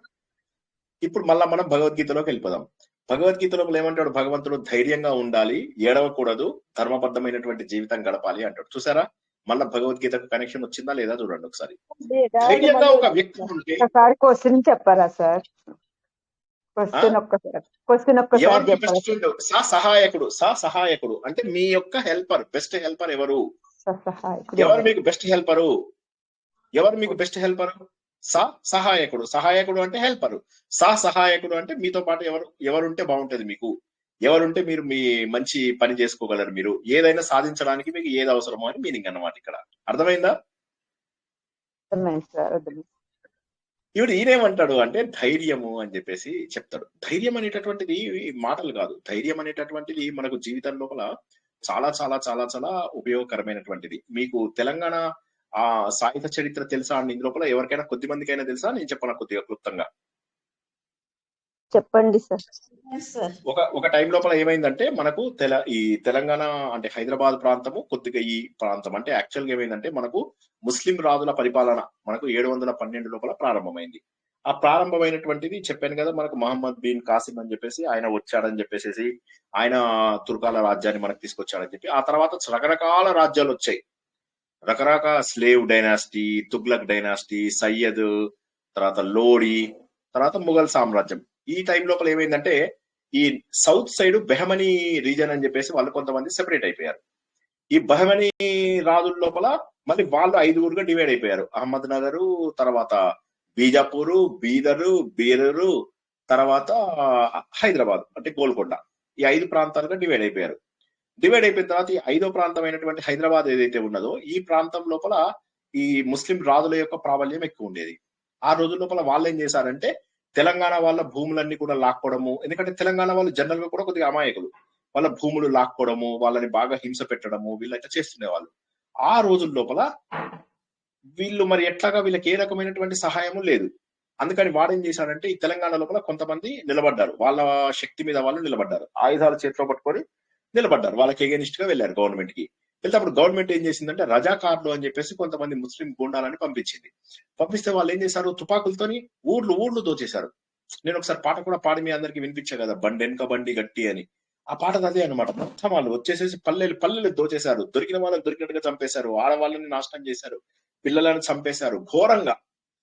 పల్లెలు దోచి పాపం ఆ టైంలోనే వచ్చింది బండెనక బండి గట్టి 16 బండ్లు గట్టి ఏ బండ్లే పోతావు కొడుకో నైజాము సర్కరోడా నాజీల మించి నౌరో నైజాము సర్కరోడా అని. అది చాలా గొప్ప ఇదన్నమాట.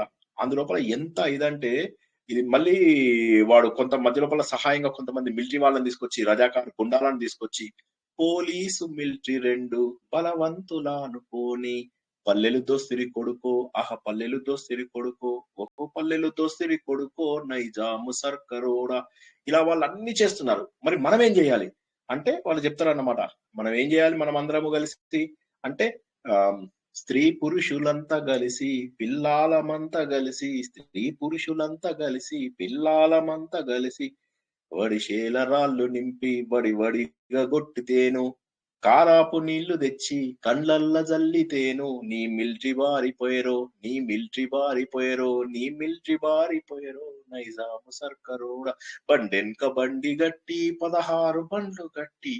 ఎన్ని త్యాగాలు చేశారండి. ఏ ప్రాంతం లోపల త్యాగం జరగలేదు చెప్పండి? ఏ ప్రాంతంలో? రజాకార్ అనే మూవీ ఒకటి వచ్చింది సార్. తప్పక ప్రతి ఒక్కరు చూడాల్సిన మూవీ అది. ప్రతి ఒక్కరు చూడాల్సిన, తప్పక చూడండి. అందులోపల చివరికి వాళ్ళు ఏమంటారు తెలుసా, చుట్టుముట్టు సూర్యపేట నటన్నాడు నల్లగొండ నువ్వుండే హైదరాబాదు దాని పక్క గోల్కొండ కిల్ల కింద నీ గోరి గడతం కొడుకో నైజాము సర్కరోడా. ఎంత అద్భుతం. చిన్నప్పుడు ఆ రజాకార్ల చరిత్ర చదువుతూ ఏడ్చేవాడిని నేను. ప్రపంచం అంతా కూడా ఘోరం. ఇటువంటి రజాకార్ల చరిత్ర జరుగుతున్న సమయం లోపల వనపర్తి ఆ ప్లేస్ లోపల నేను ప్లేస్ మర్చిపోయాను, ఆవిడ పాలకుర్తి అనుకుంటాను.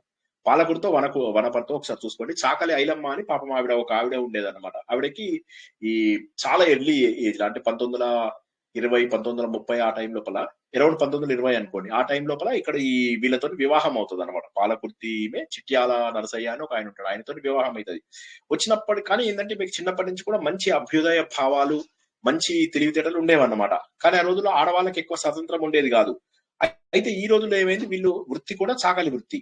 దాంతో ఏంటంటే అక్కడ ఉన్నటువంటి పట్వారీలు వాళ్ళందరూ ఏం చేసేవాళ్ళంటే ఈ రజాకార్లతో కొట్లాట పెట్టుకునే వాళ్ళు కాదు. పెట్టుకోకుండా ఏంటంటే రజాకార్లకు సపోర్ట్ తీసుకునేవాళ్ళు. రజాకార్ల సపోర్ట్ తీసుకొని ఏం చేసేవాళ్ళు, అందరి భూములు లాక్కుంటుండేవాళ్ళు. సో దాంతో ఏమైందంటే రజాకార్లకు ఇంకా రెచ్చిపోయేవాళ్ళు. ఆయన దురదృష్టం ఏంటంటే ఈ పట్వారీలు ఈ భూస్వాములు వీళ్ళందరూ మళ్ళీ ఎవరు తెలుసా, మళ్ళీ మన హిందువులే. వీళ్ళందరూ పోయి ఆ రజాకార్ల సపోర్ట్ తీసుకొని ఈమె వాళ్ళలో తమ భూములకు సంబంధించినటువంటి దాన్ని ఎదిరించింది అనమాట. ఎదిరించినందుకు ఈవిడ పిల్లల్ని చంపేస్తారు, ఈవిడ కూతుర్ని అత్యంత క్రూరంగా మానభంగం చేస్తారు, భర్తను చంపేస్తారు. రజాకార్లప్పుడు సార్ టెంపుల్ కూడా బలగొట్టినారు, టెంపుల్ ముక్కలు చేసినారు కొన్ని విగ్రహాలు. ఎక్కడ అంటున్నారు మీరు? తెలంగాణలో సార్, మా ఊర్లో కూడా తెలంగాణలో. నేను అవి మాట్లాడతాను. నేను చెప్తున్నది ఈమె చాకలి ఐలమ్మ స్టోరీ చెప్తున్నా నేను. సో అయితే ఇప్పుడు ఇందు లోపల ఏమైంది, ఇప్పుడు ఈమె ఇట్లా పాపం అన్ని చంపేస్తే అత్యంత ఘోరంగా ఈమెని ఇది చేశారు అనమాట. ఘోరంగా చేసి ఊరు లోపల వాళ్ళ ఇది నడిపిస్తే చివరికి అప్పుడు ఏమైంది, ఆ రోజుల లోపల ఎట్లా అంటే ఈమె ఆ రోజుల్లోనే చిన్న చిన్న విప్లవాలు అవి ఇవి జరిగితే ఆ విప్లవాల్లో వెళ్ళింది. అంటే ఈమె మాత్రం ఎట్టి పరిస్థితుల లోపల కూడా ఎవరికి కూడా భయపడలేదు. ఎంత తన జీవితంలో ఎటువంటి దుర్మార్గాలు జరిగినప్పటికీ కూడా గట్టిగా నిలబడ్డారు ఆవిడ. నిలబడి ఏం చేసింది, మిగతా మహిళలందరికీ కూడా ధైర్యం పెట్టేది, మీరు భయపడవద్దు, మనం అందరం కూడా ఇది చేద్దాం. అంటే ఇది మామూలు విషయం కాదు. కొండా లక్ష్మణ బాపూజీ అని చెప్పేసి ఈవిడ కేసు కోర్టు లోపల కేసు వేస్తుంది అనమాట ఆ రోజులో. ఎవరైనా కొండా లక్ష్మణ్ బాపూజీ గురించి విన్నారా అండి? లాయరు. ఈ స్టోరీ తెలుసుకోవాలండి.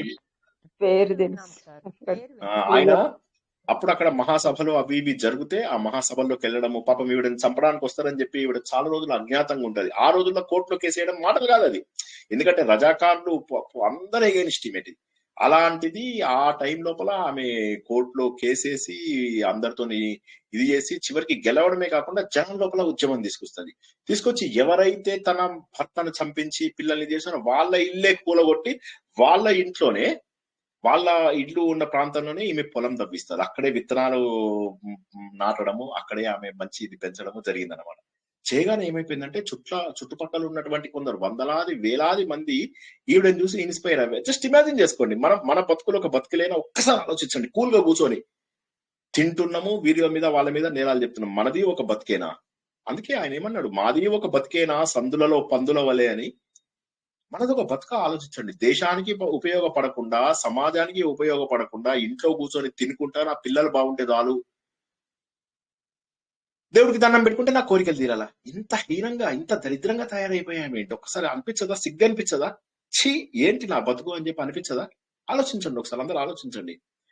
అలా చేసి ఎంతో మందికి స్ఫూర్తి. గమ్మత్ ఏంటంటే ఆవిడ టైం లోపల ఈ రజాకార్లను ఎగేనిస్ట్ గా ఎంతో మంది గ్రూప్స్ గా చక్కగా తయారై వాళ్ళందరూ కలిసి అత్యద్భుతమైనటువంటి పోరాటాన్ని జరిపి రజాకార్లను మళ్ళీ వీళ్ళ టౌన్ లోకి రాకుండా చేశారు. ఎంతో మంది రజాకార్ల పైన, ఆ రజాకార్లతో సపోర్ట్ తీసుకున్న భూస్వాములు ఉంటారు కదా, పట్వారీ వ్యవస్థ, ఆ పట్వారీ వ్యవస్థలో ఉన్న వాళ్ళందరినీ చంపేశారు, అందరితో కొట్లాడారు, ఎవరిని మళ్ళీ వీళ్ళ ఊర్లోకి రాకుండా చేశారు. గమ్మత్ ఏంటంటే చివరికి ఎట్లా అంటే నిజాంకి వ్యతిరేకంగా జరిగిన పోరాటంలో ఈవిడ ఈ తెలంగాణ సాయుధ పోరాటం అని ఏదైతే మనం చెప్పుకుంటామో అందులోపల ఈవిడ ఐలమ్మ గారి చాకలి, మరి పాపం ఆమె వృత్తి ఏమిటి, ఆవిడ పడ్డటువంటి కష్టం ఏంటి, అభ్యుదయ భావాలు ఉండాల్సిన వాళ్ళకి చదువుతో అవసరం లేదు, అంత గొప్పవారు. ఈరోజు ధైర్యం అనేటటువంటి విషయం లోపల ఎందుకు ఒక వ్యక్తి జీవితంలో అన్ని కోల్పోయినప్పటికీ కూడా ధైర్యాన్ని కోల్పోకుండా కోర్టు లోపల కేసు వేయడం గానీ, ఊర్లో వాళ్ళందరినీ సంఘటితం చేయడం గానీ, ఒక ఆడామే ఎప్పటి సంగతి నేను చెప్తున్నా తెలుసా, 1919 నుంచి 30, 40, 50 years వరకు ఆమె 1980లోనే ఎప్పుడో చనిపోయింది ఆమె. నాకు ఎగ్జాక్ట్ డేట్ జ్ఞాపకం లేదు, మీరు ఇంటర్నెట్ లో చూసుకోండి స్టోరీ. నేను ఏమన్నా తప్పులు చెప్తే కొద్దిగా చూసుకోండి ఇంటర్నెట్ లో, నాకు నోటికి వచ్చింది చెప్తా కాబట్టి డేట్లు కొద్దిగా అటు ఇటు అయితాయేమో. అట్లాంటిది ఆమె అప్పుడు ఎంతసేపు అంటే మనకి ఇండిపెండెన్స్ వచ్చిన తర్వాత కూడా సుమారుగా 3-4 దశాబ్దాలు బతికారు ఆవిడ. బతికి ఇంత గొప్ప పేరు తెచ్చుకున్నారు. గమ్మత్తైన విషయం చెప్పాలా, ఇప్పటి వరకు ఆమెకి రావాల్సిన పేరు రాలేదు తెలుసా. ఎవరెవరికో పేర్లు పెడతాము, రాజీవ్ గాంధీ స్టేడియం అట, రాజీవ్ గాంధీ ఎయిర్పోర్ట్ అట, ఏం చేశారు వీళ్ళు దేశంగా అని చెప్పి వాళ్ళ పేరు పెడతాము. అనంతపూర్లో సాగర్లో 8 మంది విగ్రహం పెట్టినారు సార్. అవును కరెక్ట్, ఆమె చనిపోయిన తర్వాత పెట్టారు, అది కూడా అవును కరెక్టే మీరు అన్నది. అవును పాలకుర్తో కందుకూరుతో నేను పేరు మర్చిపోయినా ఏమనుకోవద్దు, అదొకసారి ఇంటర్నెట్ లో చూసుకోండి, నాకు నోటికి యాదు లేదు. సో అట్లాగా వీళ్ళని స్మరించినా కూడా మనకు పుణ్యమే. ఎంత ధైర్యం, ధైర్య సాహసే లక్ష్మి, ధైర్యాన్ని మించి ఇంకా మరేది లేదు. ఇక్కడ ధర్మరాజు ఎంత గొప్ప మాట చెప్పాడు. నీకెవరు సహాయము అంటే, నా కొడుకు సహాయము, నా కూతురు సహాయం, నా మన్మడు సహాయము, నా మొగుడు సహాయం, నా పెండ్లాం సహాయం అని ఎవడన్నా చెప్పాడా జవాబులు? ధర్మరాజు ఏం చెప్పాలండి? నా భాగస్వామి అని చెప్తే మంచిగా ఉండేదా కాదా చెప్పండి ఒకసారి. నా భాగస్వామి అని అనొచ్చు కదా. ఎందుకనలేదండి ఆయన? ఎందుకంటే ధైర్యం అనేటటువంటిది ఎప్పుడు కూడా కఠిన పరిస్థితులలో మనం నిలబడడానికి తోడ్పడుతుంది. జీవితం మారిపోతుందండి యక్ష ప్రశ్నలు వింటే. ధైర్యం అనేటటువంటిది ఒంటరిగా కఠినంగా అనిపిస్తుంది, కానీ అదే మనకు సరైనటువంటి మిత్రుడు. ధైర్యం మన లోపల శూరత్వాన్ని పెంచుతుంది, దిగడం, కొట్లాటకు దిగడానికి. సో కాబట్టి ఏమవుతుంది, ఆ ధైర్యం ఉన్నప్పుడు ఏమవుతుందంటే జనాలందరూ కూడా మీ దగ్గరికి వస్తారు. అప్పుడు ఏమవుతుంది, మీకు మిత్రులు కూడా తయారవుతారు. అప్పుడు ఆ మిత్రులుగా తయారైనప్పుడు కూడా వాళ్ళందరూ ఎవరైతే ధైర్యం ఉంటారో వాళ్ళ వెనకాల అందరూ వస్తారు. మీరు కౌబాయ్ మూవీస్ ఏమన్నా చూసుంటే మీకు తెలుస్తుంది. కౌబాయ్ మూవీస్ లోపల ఊర్లో అందరూ ఒకే రకంగా ఉంటారు, కానీ ఎవడో ఒక్కడు ఉంటాడు, వాడు తుపాకీ తీసుకుంటే అందరు భయపడి పారిపోయి లోపలికి వెళ్ళిపోయి దాక్కుంటారు. నేను అప్పుడు మీకు ఒక సినిమా గురించి చెప్పాను, ఇంగ్లీష్ మూవీ చూడండి అని చెప్పేసి, హై నూన్ అని ఒక సినిమా చెప్పాను. ఎవరికైనా జ్ఞాపకం ఉందా స్టోరీ? ఎవరికైనా ఒక్కరికైనా జ్ఞాపకం ఉందా high noon cinema story? Oscar award కూడా వచ్చినాయి ఆ సినిమాకి. ఎవరికైనా ఒక్కరికైనా జ్ఞాపకం ఉందా ఆ సినిమా స్టోరీ?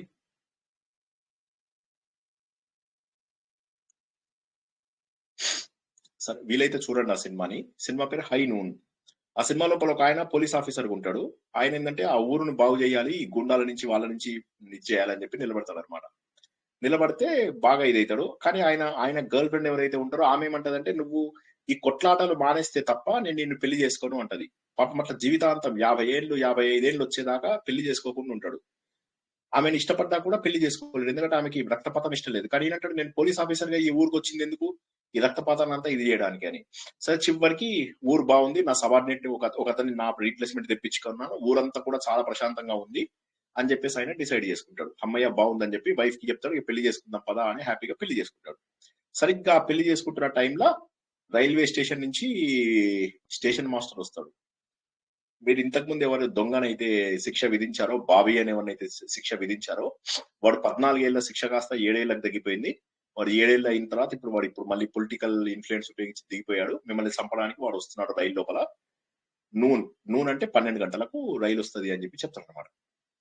చెప్పగానే వైఫ్ అంటది, చూడు నన్ను పెళ్లి చేసుకున్నావు, నువ్వు ఇక మళ్ళీ రక్తపాతంలో వెళ్ళకు, నువ్వు ఆల్రెడీ వేరే వాడికి అప్పచెప్పావు కూడా, నీ అసిస్టెంట్ ఎవడో బాధ్యత చూసుకుంటున్నాడు, కొత్తవాడు ఊరి నుంచి వస్తాడు, నువ్వు దిగద్దు అంటాడు. సరే అని చెప్తాడు. వైఫ్ తో ఊరి చివరి దాకా వెళ్తాడు. వెళ్ళాక అతనికి మనసు ఒప్పదు. ఏంటి నేను చేస్తున్నది, ఈ ఊరంతా కాపాడింది నేనే కదా, మళ్ళీ నేను ఎట్లా అని. వైఫ్ అంటది, నువ్వు ఇట్లా చేస్తే నేను వదిలేస్తా అంటది, ఇప్పుడే పెళ్ళైంది ఇప్పుడే వదిలేస్తానంటది. అయినా సరే వెనుకకు వచ్చేస్తాడు. ఆయన వెనుకకు వచ్చి మళ్ళీ ఆ పోలీస్ స్టేషన్ లోకి వెళ్తాడు, తుపాకీ తీసుకుంటాడు. తీసుకొని కొంతమందికి కాల్ చేస్తాడు, నాకు సహాయంగా రండి అని. తీరా చూస్తే ఇతనికి సహాయంగా మొత్తం మీద 2 వస్తారు. వచ్చిన తర్వాత ఏమవుతుంది, ఆ ఇద్దరు వచ్చిన తర్వాత వాళ్ళు అంటారు నో ప్రాబ్లం అనగానే అక్కడ చూస్తే వాడు స్టేషన్ మాస్టర్ వచ్చి చెప్తాడు, మేము చూసాము, వాడు రైల్వే స్టేషన్ లో మేము కనుక్కున్నాము, వాడితోని మొత్తం 5 ఉన్నారట, టోటల్ వాళ్ళు 6 మెంబర్స్ వస్తున్నారు అని. అప్పుడు వీడి కోసం సహాయంగా వస్తామన్న ఇద్దరు కూడా వాళ్ళు ఏమంటారంటే వెనకకు తగ్గుతారు. మేము రాలేవేమో అనుకోకు, 3 పోయి 6 పోరాటం అంటే దాన్ని it's not a war but it's a suicide అని చెప్పేసి అంటారు. ఇది ఆత్మహత్య, ఇది యుద్ధం కాదు, ఇది ఆత్మహత్య అని చెప్పేసి వాళ్ళు వెళ్ళిపోతారు. ఈయన ఒక్కడే అని అంటాడు, మీరు వెళ్ళిపోతే వాళ్ళు అంటారు అనమాట 1:2, this is not a war, this is suicide. ఇతను ఏమంటారు తెలుసా, if you all leave me then 1:6, ఒక్కడిని 6 చంపాలి అంటే వాళ్ళు అంటారు it's your war buddy, we can't help అని చెప్పేసి వెళ్ళిపోతారు వాళ్ళు. పాపం అప్పుడు ఏం చేస్తాడు, తను ధనం బాగా డబ్బు చేసుకున్న వాళ్ళు వీళ్ళు చర్చిలో ఉంటారు కదా, వాళ్ళ దగ్గరికి వెళ్తాడు, తన వల్ల బాగుపడ్డోళ్ళు. వాళ్ళందరూ ఏంటంటే ఇన్నాళ్ళు ఇతనితో హెల్ప్ తీసుకున్నారు, కానీ వాళ్ళు ఎవ్వరు ఇతనికి సహాయం చేయడానికి రారు. అట్లా అని చెప్పేసి కొంతమంది తగ్గిన వాళ్ళు ఉంటారు, కొద్దిగా ఎకనామికల్లీ పూర్ ఉన్న దగ్గరికి వెళ్తారు. వాళ్ళంటారు మా దగ్గరికి ఎందుకు వచ్చావు, నువ్వు చేసిన సహాయం అంతా చర్చిలో ఉన్నారు కదా వాళ్ళకి పోయింది, మా దగ్గరికి ఎందుకు వచ్చావు అంటారు. పాపం ఏం చేయాలో తెలియదు. ఒక ముసలాయన ఉంటాడు, ఆ ముసలాయన దగ్గరికి వెళ్ళి అంటాడు, నువ్వు నాకు వచ్చి సహాయం చేస్తావా అంటాడు. ఆయన అంటాడు, నేనేం సహాయం చేయగలను చెప్పు అంటే, ఏం లేదు, నా వీపు వెనక నువ్వు కొద్దిగా నిలబడి ఎవరెవరు వస్తున్నారో చెప్తే చాలు అంటాడు. అయిపోయింది, టైం అయిపోతుంది, రైలు వచ్చేస్తుంది. ఊరు మొత్తం అందరూ మొత్తం డోర్స్ క్లోజ్ చేసుకుంటారు. ఊరు మొత్తం క్లోజ్ అయిపోతుంది, కంప్లీట్ ఊరంతా అందరూ డోర్స్ వేసేసుకుంటారు. అందరికీ తెలుసు, ఊర్లో ఉన్న వాళ్ళందరికీ తెలుసు 12ంటికి వాళ్ళు వస్తున్నారు, వీడొక్కడు వాళ్ళ 6గురిని ఎదుర్కోవాలని. అటు ధనవంతులకు తెలుసు, ఇటు పేదవాళ్ళకి తెలుసు. ఇతని ఫ్రెండ్స్ ఉంటారు కదా, ఫ్రెండ్స్ ఇళ్ళకి వెళ్తారు పాపం. వెళ్తే ఫ్రెండ్స్ వైఫ్స్ అంటారు మా ఆయన ఊర్లో లేడని చెప్పి అబద్ధాలు చెప్తారు. ఈ విధంగా మొత్తం అంతా అయిపోతుంది. తుపాకీ వేసుకుంటాడు, ఒక్కడే ఆ వీధులన్నిటిలో అలా తిరుగుతూ ఉంటాడు అన్నమాట. సింహం లాగా తిరుగుతుంటాడు, అటు ఇటు అటు ఇటు. సో ధైర్యం అంటే అది. చివరికి అఫ్ కోర్స్ గెలుస్తాడు. కానీ ఇది ఎట్లుంటుందంటే ఆ సినిమాకి ట్యాగ్ లైన్ ఏంటి తెలుసా? Courage stands alone. Courage stands alone. గుర్తుంచుకోండి. ధైర్యానికి మించింది ఇప్పుడు మనకేమో మన పుస్తకాలలో మనం నేర్చుకుంటున్నాం. కానీ ఇది ప్రపంచ వ్యాప్తంగా తత్వవేత్తలు అందరూ కూడా చెప్పారు. ఒక మనిషికి సహాయం చేసేది ఏది చెప్పండి? ఏది ఒక వ్యక్తికి సహాయం చేసేది? ధైర్యం. ధైర్యం. ధైర్యం సార్. ధైర్యంగా అన్నిటికంటే ధైర్యంగా ఉండటం. ఆయన చేసింది అది ఒక్కటే. ఆ సినిమా నేను ఎన్నోసార్లు చూసా. చివరికి ఇండియాకు రీలొకేట్ అయిపోయిన తర్వాత అందరికి, ఇంట్లో వాళ్ళందరికి చూపిస్తుంటే సగం మంది యాజ్ యూజువల్ మీరు అందరు నిద్రపోతారు కదా, అట్లనే మా ఇంట్లో వాళ్ళందరూ కూడా సినిమా చూపిస్తున్నా నిద్రపోయారు. నిద్రపోయిన తర్వాత సినిమా అయిపోయాక నా వెనకాల చూస్తే మా పిల్లోడు బేబీ అన్నమాట. వాడు చూసి అంటాడు, daddy you are always right, courage stands alone. ఎంత ఏడుపు వచ్చింది తెలుసా? అట్లా వాడిని పట్టుకొని కౌరించుకొని ఏడ్చుకుంటా కూర్చున్నా.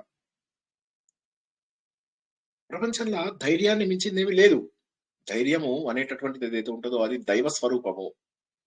ధైర్యం అనేటటువంటిది దైవ స్వరూపము. ధైర్యం అనేటటువంటిది భౌతిక శక్తి, మానసిక శక్తి. ధైర్యం అనేటటువంటిది మన శౌర్యానికి తోడు. అంటే ఎప్పుడైతే ధైర్యం ఉంటుందో అప్పుడు మనం మన శూరత్వాన్ని కూడా చూపించడానికి అవకాశం ఉంది. అటువంటి వాళ్ళు నిజమైనటువంటి నాయకులుగా మిగిలిపోయేటటువంటి అవకాశం ఉంది. ఇతను ఎప్పుడైతే అందరినీ చంపేస్తాడో ఒక్కొక్క డోరు తెరుచుకుంటూ ఉంటది అన్నమాట. సినిమా అందరూ తప్పక చూడండి. ఎంత బాధాకరంగా అనిపిస్తుందో తెలుసా? సో ఈ ప్రపంచంలో అందరూ దొరుకుతారు. మన పేరేంటండి సినిమా పేరు? High noon. HIGH high noon. ఇది ఆస్కార్స్ వచ్చాయి ఈ సినిమాకి. చాలా బ్యూటిఫుల్ మూవీ. ఎన్ని గొప్ప సినిమాలు. ధైర్యానికి మరి ఏదీ లేదు.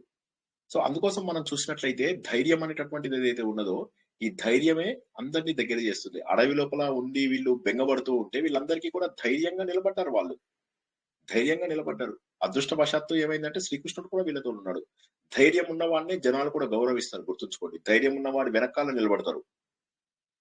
మా బ్రాహ్మిన్స్ లో ఏం చేస్తారు తెలుసా? అందరూ రండి పదండి కొట్లాడదాం, వెళ్దాం పదండి అంటారు. అందరు అదే లైన్లు ఉంటారు. ఎవడన్నా ఒక్కడు వెళ్తే వాడు వెనకాల నడుస్తుంటారు అందరు. సో ఇది పిరికితనం, ధైర్యం కాదు ఇది. ఓసారి మేము చండీ యాగం చేయడానికి ఒక దగ్గర రెగ్యులర్ గా చేస్తుంటాం అన్నమాట. చేసే వాళ్ళం. ఇప్పుడు నేను వెళ్ళట్లేదు అక్కడ, గుంపు యాక్టివిటీ కాబట్టి గ్రూప్ యాక్టివిటీస్ అన్ని మానేశాను నేను దాదాపుగా. ఇది అక్కడ వెళ్తే ఒక కోతి వచ్చింది.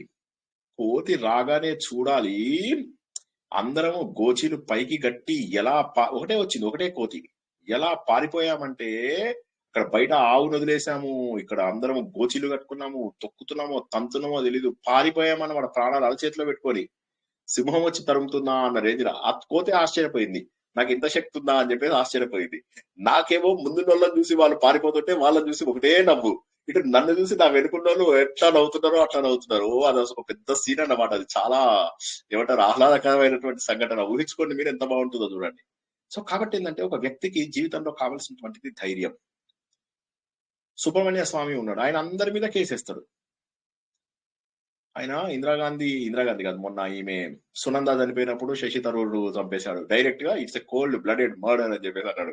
ఇటు శ్రీదేవి చనిపోగానే వెంటనే బోడీ కబర్ చంపేసి అని చెప్పాడు. ఆయన అందరి మీద కేసులు కూడా వేస్తాడు. అట్లనే రామ జన్మభూమిది సరిగ్గా 15 రోజులలో కోర్టు తీర్పిస్తుంది. అంటే 15 రోజుల ముందు మమ్మల్ని అందరిని అయోధ్యకు పిలిచారు సుబ్రహ్మణ్య స్వామి. పిలిస్తే అప్పుడు వెళ్ళామన్నమాట మీటింగ్ లా. ఈ కోర్టు తీర్పు మనకే వస్తుంది అని చెప్పాడు ఆయన. అన్నట్టుగానే 15 రోజుల టెంపుల్ కట్టాలని చెప్పి కోర్టు తీర్పు వచ్చింది. 2017-19 నాకు మర్చిపోయిన డేటు. ఆ టైంలో కోర్టు తీర్పు వచ్చింది. వెంటనే చెప్పాడు ఆయన. ధైర్యం. మరి ఆయన అంటే అందరు భయపడతారు తెలుసా? మీరు ఒకటే గుర్తుంచుకోండి, భయపడితే భయపెడుతుంది, భయపెడితే భయపడుతుంది సమాజం. చెప్పండి ఎవరన్నా, నేను చెప్పిన డైలాగ్ ఎవరన్నా? భయపెడుతుంది. భయపెడితే భయపడుతుంది. భయపెడితే భయపడుతుంది. కాబట్టి గుర్తుంచుకోండి, ఏ వయసులో ఉన్న వాళ్ళైనా ఇంకో సరే డైలాగ్ ఉంది ధైర్యంగా సార్, ఉండండి. భయానికే భయం పుడుతుంది అంటారు డైలాగ్ ఒకటి. ఇంకోటి ఉంది సార్. సో కాబట్టి మనం ధైర్యం బాగుంది డైలాగ్. సో మనము సార్ ధైర్యంగా నిజంగా ఉండాలి. బ్రాహ్మిన్స్ లో ధైర్యవంతులు ఎవరు లేరంటారా? ఉంటారు. నేను జస్ట్ జోక్ గా చెప్పారు, అది మీకు మీరు నవ్వుతారని. మీకు మీరు ఇది యక్ష ప్రశ్నలు కష్టము, ఇది అర్థం చేసుకోవడము ఎంత కష్టం చెప్పండి. మిమ్మల్ని అలా కూర్చోబెట్టి అలా బోర్ కొట్టించుకుంటూ కూర్చో చచ్చిపోతారు జనాలు. ఇక్కడ మనం ఏంది, మనం జనాల లోపల ఉత్తేజితులు అవుతారని నేను చెప్తుంటే నిద్రపోతారని చెప్పి మధ్య మధ్యలో కొద్ది కథలు అవి చెప్తూ ఉంటాను అనమాట. లేకపోతే ఇది వినడం చాలా కష్టం. శర్మ సార్ నేను చాలా హర్ట్ అయ్యాను సార్.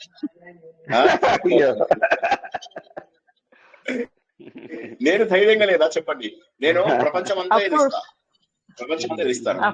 అది లేదు అసలు. అది ఆ ధైర్యం అనేటటువంటిది కులంతో సంబంధం లేదు. ఆనెస్ట్లీ స్పీకింగ్, కులంతోని వర్ణంతో సంబంధం ఉండదు ధైర్యానికి. ధైర్యం ఏంటంటే నమ్మకం పైన అది కరెక్టే సార్, కానీ మీరు బ్రాహ్మిన్స్ భయపడుతున్నారంటే అదేంటి ఎవరు లేరా అని అడుగుతున్నారు. కాదండి సార్, రివర్స్ లో చెప్పారు. పద్మప్రియ గారు పద్మప్రియ గారు బోల్డ్ మంది ఉన్నాం. Yes ma'am. పద్మప్రియ గారు బోల్డ్ మంది ఉన్నాము. మీరు హర్ట్ అయ్యారు, మేము హర్ట్ అవ్వలేదు అంతే. ఆవిడ కూడా హర్ట్ అవ్వలేదు కానీ జోక్. సో మరీ భయపడిపోయారేమో ఎవరు లేరా అని. బాగా భయపడిపోతున్నారు ఆవిడ. సో ఇక్కడ ఏంటంటే ధైర్యం అనేటటువంటిది ఎప్పుడు వస్తుంది? మళ్ళా క్వశ్చన్, ధైర్యం అనేది ఎప్పుడు వస్తుంది అంటే నమ్మకం పైన వస్తుంది. ఇది ఒక్కటే మనకు చాలా ఇంపార్టెంట్. ధైర్యం అనేటటువంటిది మనకు ధర్మం పైన నమ్మకం ఉన్నప్పుడు వస్తుంది.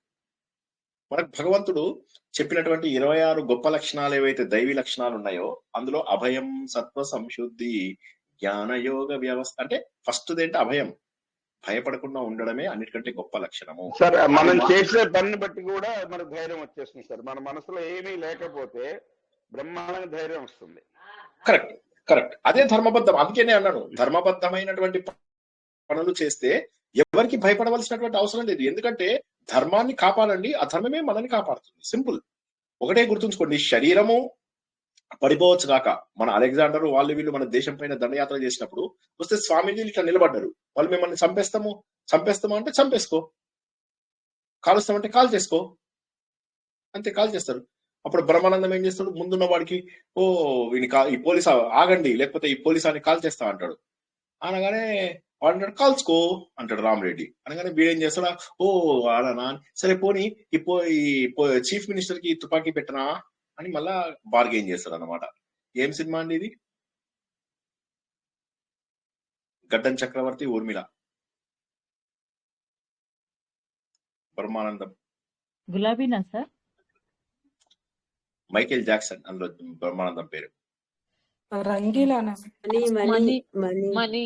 Money sir. మనీ లోపల ఖాన్ తోని గేమ్స్ ఆడద్దు అంటాడు. మైకేల్ జాక్సన్ తెలియకపోతే చాలా బాధేస్తుందండి. ఇది చాలా చాలా popular cinema, Ram Gopal Varma cinema, అనగనగా ఒక రోజు.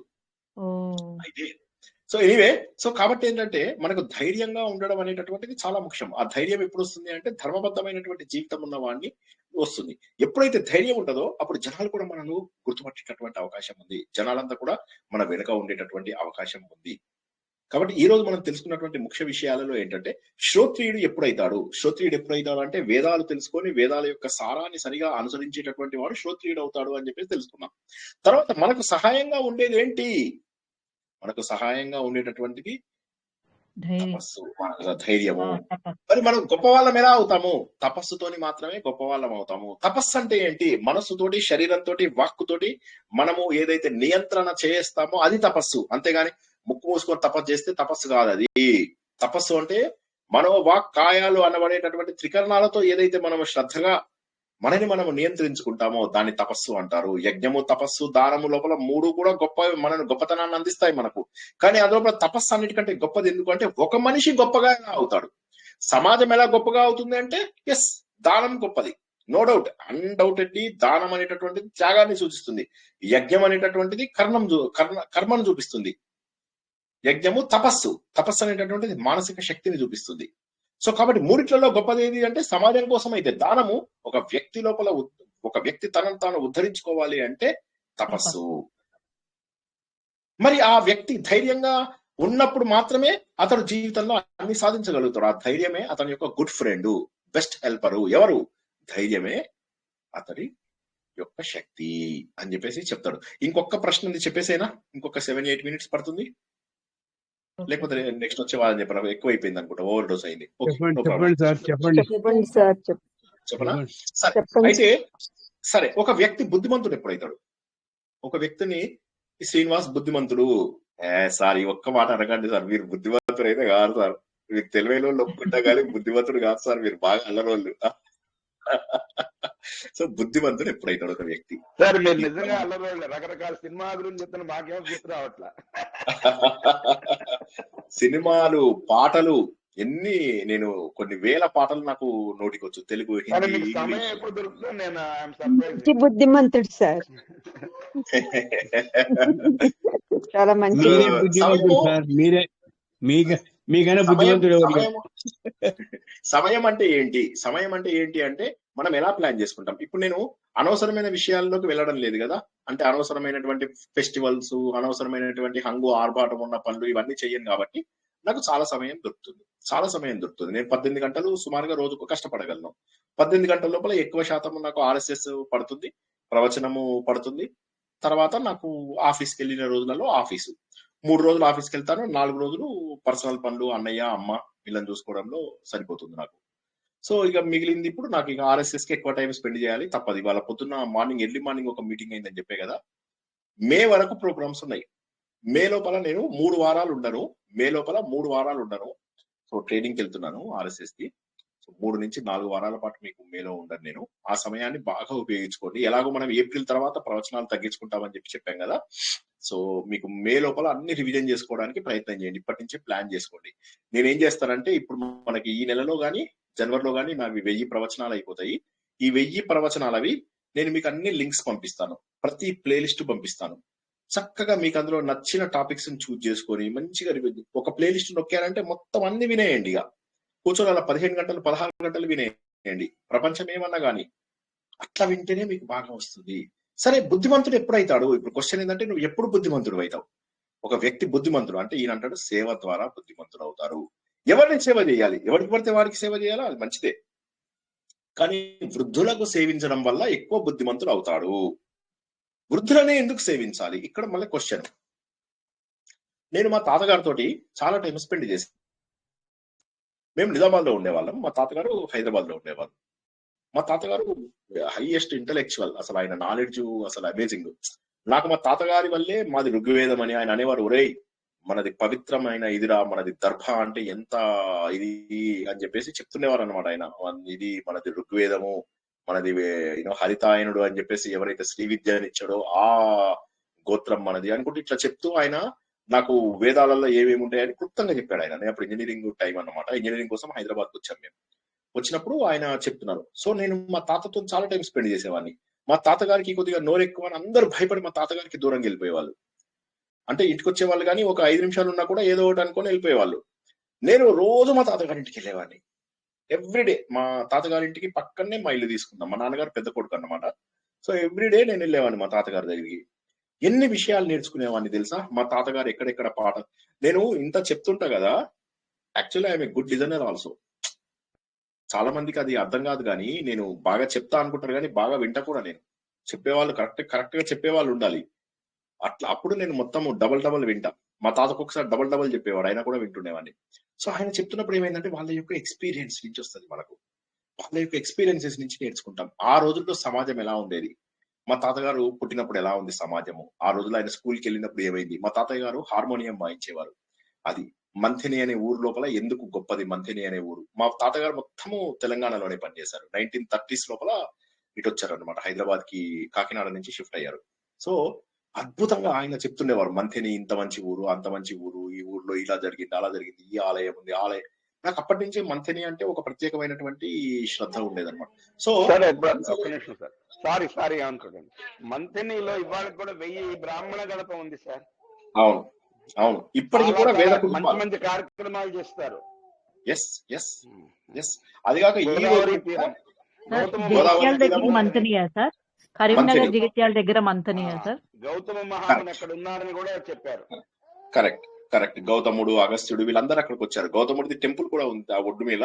So it's wonderful. సురభాండేశ్వర ఆలయము, ఇవన్నీ చాలా గొప్ప గొప్ప ఆలయాలు ఉన్నాయి అక్కడ. ఆ ఊరు అనేటటువంటిది it's a temple city of Telangana. వెళ్ళని వాళ్ళు ఖచ్చితంగా వెళ్ళాలని స్ట్రాంగ్ గా రికమెండ్ చేస్తున్నా నేను. సో అటువంటి అద్భుతమైనటువంటి ఊరు లోపల ఉన్నప్పుడు ఆయన చెప్తారు అనమాట. ఏంటి అంటే పెద్దవాళ్ళ ద్వారా మా తాతగారు ఎక్సర్సైజ్లు అవి చేసేవారు. అవన్నీ మేము నేర్చుకున్నాం మా తాతగారి దగ్గర. సో చాలా ఆరోగ్యంగా ఉండడానికి ఏం కావాలి. తర్వాత ఆయన ఏం చేసేవారు, అందరికీ చదువు చెప్తుండేవారు. మా తాతగారు 75 నుంచి 82 మధ్యలో ఆయన, అంటే 75 ఇయర్స్ నుంచి ఆయన 82 ఇయర్స్ వచ్చేటప్పుడు కూడా ఆయన ట్యూషన్స్ చెప్పడం నేను విన్నాను.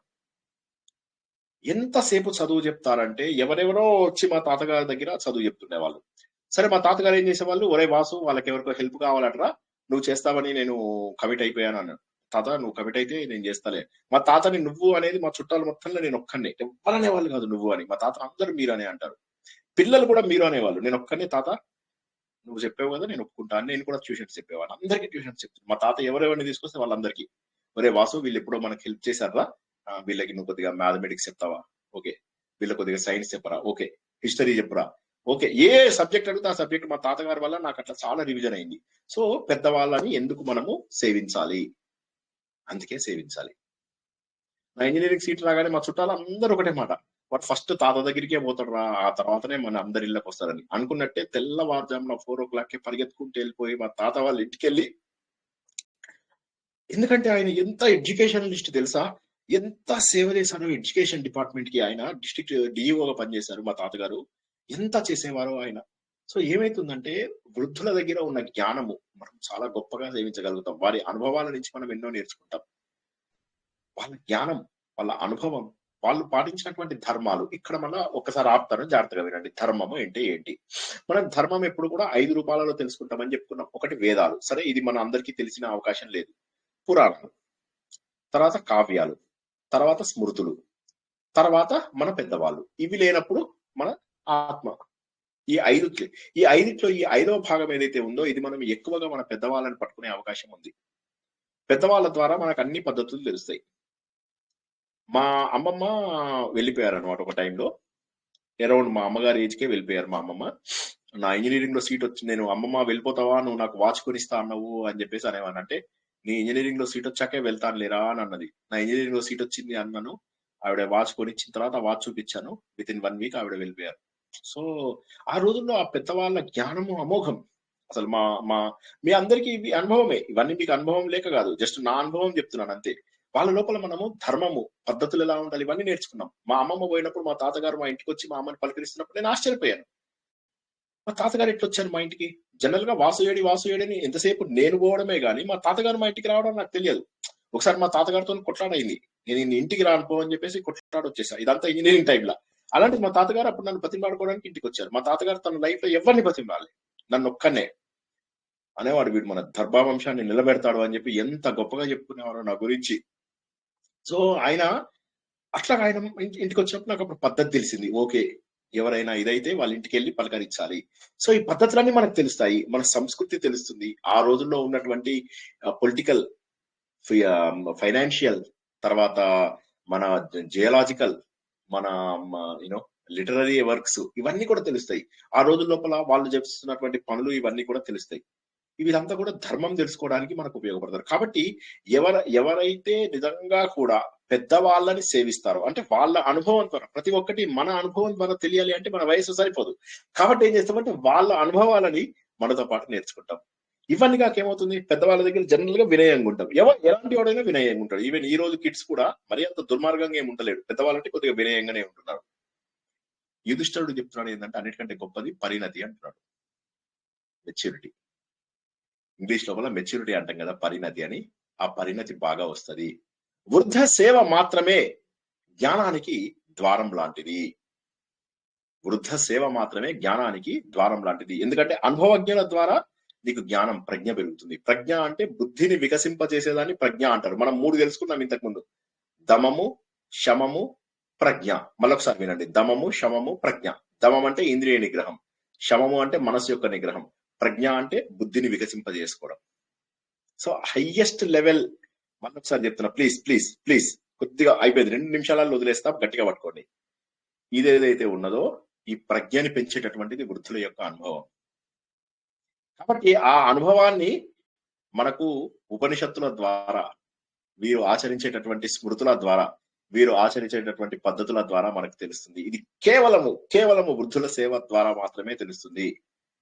నా నుంచి నా పిల్లలు నేర్చుకుంటారు, మీ నుంచి మీ పిల్లలు నేర్చుకోవాలి. మనం ఏం చేస్తున్నాం, పిల్లల నుంచి మనం నేర్చుకుంటున్నాం. పిజ్జాలు తినడం తప్పలేదు, పిజ్జాలు తినండి బాగుంటాయి చెప్తున్నా. అసలు ఏ పిజ్జా తింటారనేది దాన్ని బట్టి ఆధారపడి ఉంటది. అన్ని పిజ్జాలు తింటా నేను.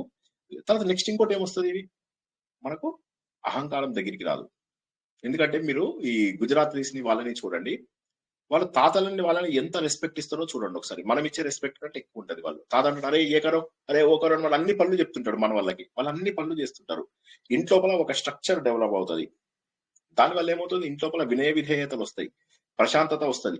ఒకడి మాట వినేటప్పుడు ఏమవుతుంది, వాళ్ళకి ఇష్టం ఉన్నా లేకుండా అరే తాత చెప్పాడు వదిలేరా, అందరు నోరు పూసుకుంటారు, అందరు అది పాటిస్తారు, అందరు అందులోపల సంతోషాన్ని వెతుకుంటారు. నేనెంత నువ్వెంత అంటే అయిపోయింది, శాంతి ఎగిరిపోయింది. పెద్దలని సేవించాలి, వినయం వస్తుంది. పెద్దలను సేవించాలి, ప్రజ్ఞ వస్తుంది. పెద్దలను సేవించాలి, మన లోపల కాంతి వస్తుంది, కర్తవ్యం తెలుస్తుంది, మనకు ధర్మచింతన తెలుస్తుంది, మన లోపల దయ, త్యాగం ఇవన్నీ కూడా మనకు పెరుగుతాయి. వాళ్ళని చూస్తుంటే మనకు తెలుస్తుంది, అబ్బా వీళ్ళు ఇంత మందికి సేవ చేస్తున్నారు, నేను ఎందుకు సేవ చేయకూడదు. మా తాతగారు, నేను చిన్నప్పటి నుంచి ట్యూషన్స్ చెప్పేవాడిని అందరికీ. మా తాతగారిని చూసిన తర్వాత I was assured of my work. నేనేమనుకుంటే ఎస్, చదువు చెప్పడం అన్నిటికంటే గొప్పది, విద్యాదానం కంటే గొప్పది లేదు. నాకు అప్పుడు అర్థమైంది. మా తాతగారు అంత ఏజ్ లో ఆయన ఇంగ్లీష్ ఇదన్నమాట. అసలు ఆయన ఇంగ్లీష్ మాట్లాడుతుంటే అసలు ఏంది, అసలు ఆయన గ్రామర్ బుక్ కూడా రాశారు. అంత గొప్పవారు ఆయన, దర్భా సత్యనారాయణమూర్తి గారు. అలాగా సో వాళ్ళ వల్ల ఏమవుతుంది, అంతగాక మనకు వినయము, విధేయతలు ఇవన్నీ పెరుగుతాయి. మన కర్మ ఎలా చేయాలో మనకు తెలుస్తుంది. అందువల్లనే మనం కనుక చూసుకున్నట్లయితే వ్యాసుడిని, ధర్మరాజు మీరు చూసినట్లయితే వీళ్ళు అరణ్యంలో ఉన్నప్పుడు, ఇప్పుడు అరణ్యంలో ఉన్నారు. ఈ అరణ్యంలో ఉన్నప్పుడు మాటమాటికి వేదవ్యాసుడు రావడం, తర్వాత అంతకు ముందేమో భీష్ముడి దగ్గర పెరుగుతాడు అర్జునుడు. తండ్రి లేడు కాబట్టి అర్జునుడు ఎంతసేపు కూడా భీష్ముడి దగ్గర పెరుగుతాడు. అందుకని అర్జునుడు లోపల ఎక్కువ తెలివితేటలు వస్తాయి మిగతా అందరిలోకి కూడా. యుధిష్ఠరుడేమో విదురుడితో బాగా క్లోజ్గా ఉంటాడు, అక్కడ బాగా తెచ్చుకున్నాడు. మళ్ళీ ఈయన చేస్తాడు, గురువుకి ఎక్కువ సేవ చేశాడు అర్జునుడు. సో అందుకోసం అని చెప్పి హైయెస్ట్ టాలెంట్ వీళ్ళిద్దరికి వచ్చేసింది, యుధిష్ఠరుడికి అర్జునుడికి హైయెస్ట్ టాలెంట్ వచ్చింది. సో కాబట్టి ఏంటంటే ఈ సేవ అనేటటువంటిది చాలా గొప్పది. అంతరంగక శుద్ధి కోసము, మనము చాలా అభివృద్ధి చెందడం కోసము. ఇలా చేసిన వాళ్ళు ఎవరైతే ఉంటారో వాళ్ళు స్థిర చిత్తాన్ని సంపాదించిన వాళ్ళు అవుతారు. ఎప్పుడైతే స్థిర చిత్తిని సంపాదిస్తారో వాళ్ళు జీవితం లోపల అత్యంతమైనటువంటి ఉన్నత స్థానానికి చేరుకోగలుగుతారు. కాబట్టి 4 ప్రశ్నలకు జవాబు మనం తెలుసుకోవాలి అంటే 4 ప్రశ్నలలో మొదటి ప్రశ్న అయినటువంటి శ్రోత్రియుడు ఎలా అవుతాడు అంటే, నువ్వు వేద జ్ఞానం తెలుసుకోవడం ద్వారా నువ్వు శ్రోత్రియుడు అవుతావు. నువ్వు దేని ద్వారా గొప్పవాడు అవుతావు, తపస్సు ద్వారా, దానం ద్వారా. కానీ నేను ఒక్కడిని గొప్పవాడిని అవ్వాలంటే మాత్రం తపస్సు నన్ను పైకి తీసుకెళ్తుంది. మరి నాకు హెల్పర్ ఎవరు, బెస్ట్ హెల్పర్ ఎవరు? ధైర్యమే నా బెస్ట్ హెల్పరు. నేను నిజమైనటువంటి బుద్ధిమంతుడిని ఎప్పుడు అవుతా? అల్లరి చేస్తే బుద్ధిమంతుడు కావురా శ్రీనివాసు, వృద్ధ సేవ చేయి, అప్పుడు నువ్వు బుద్ధిమంతుడు అవుతావు. నేను అందరూ మా తాతగారులకు కానీ, మా అమ్మ నాన్నకు కానీ, మా నాన్నగారు చెప్తుండేవారు అన్నమాట. ఎప్పుడు కూడా ఈ దర్బా ఫ్యామిలీ లోపల పెళ్ళైన తర్వాత వైఫ్ మాట విని వెళ్ళిపోతారు ఇంట్లోకి వెళ్ళి. మా తాతగారు అనేవాళ్ళు, మన దర్బా ఫ్యామిలీలో ఉన్నదే ప్రాబ్లము, చాలా బుద్ధిమంతులు కానీ పెళ్ళైన తర్వాత బాగా మారుతారు అని చెప్పి అంటుండేవారు. మా తాతల తరం నుంచి అదే వస్తుందట. మా నాన్నతోని కూడా ఏదో ఉన్నారు. మా నాన్న పెద్దగా ఎమోషనల్ గా ఉంటారు, చాలా సీరియస్ గా ఉంటారు. మా నాన్నగారు అమ్మలాగా చాలా జోవియల్ గా కామెడీ అల్లరి చేస్తూ ఉంటారు. నేను మా అమ్మ బాగా అల్లరి. సో అయితే మా నాన్నగారు తోటి ఎప్పుడో మా అమ్మ అందనమాట, ఇగో మీ నాన్నగారు చెప్పారు కదా మనవాడు కూడా పెళ్ళైన తర్వాత మనం వదిలేస్తారులే అని. మా నాన్నగారు ఏమన్నా తెలుసా, షాకింగ్లీ ప్రపంచంలో ఎవరైనా అమ్మ నాన్నను వదిలేస్తాడు కానీ వాసు మాత్రం వదిలేయడు. నేను షాక్ అయిపోయా. మా నాన్నని నేను ఎప్పుడు మంచిగా చూసుకోలే. అలాంటిది మా నాన్నకి ఎంత నమ్మకం నా మీద. ఆఖరికి నా హనీమూన్ కి కూడా నేను మా అమ్మ నాన్నని తీసుకొని వెళ్ళా. మొత్తం దేశం అంతా చూపించా అమ్మ నాన్నకి, అన్ని చోట్లకి. మా నాన్నగారు అయితే పాపం గయా అవి ఇవి తీసుకెళ్ళినప్పుడు ఏడ్చేశారు, బాధపడ్డారు. ఏంటో అసలు పిల్లలతోటి ఇవన్నీ చేయిస్తుంటే నాకు బాధేస్తుందని. మా అమ్మది, నాన్న శ్రవణ్ కుమారుడు లాగా అన్ని చోట్లకి తీసుకెళ్తున్నావురా నువ్వు. సో నేను బుద్ధిమంతున్నా కాదా నాకు తెలియదు.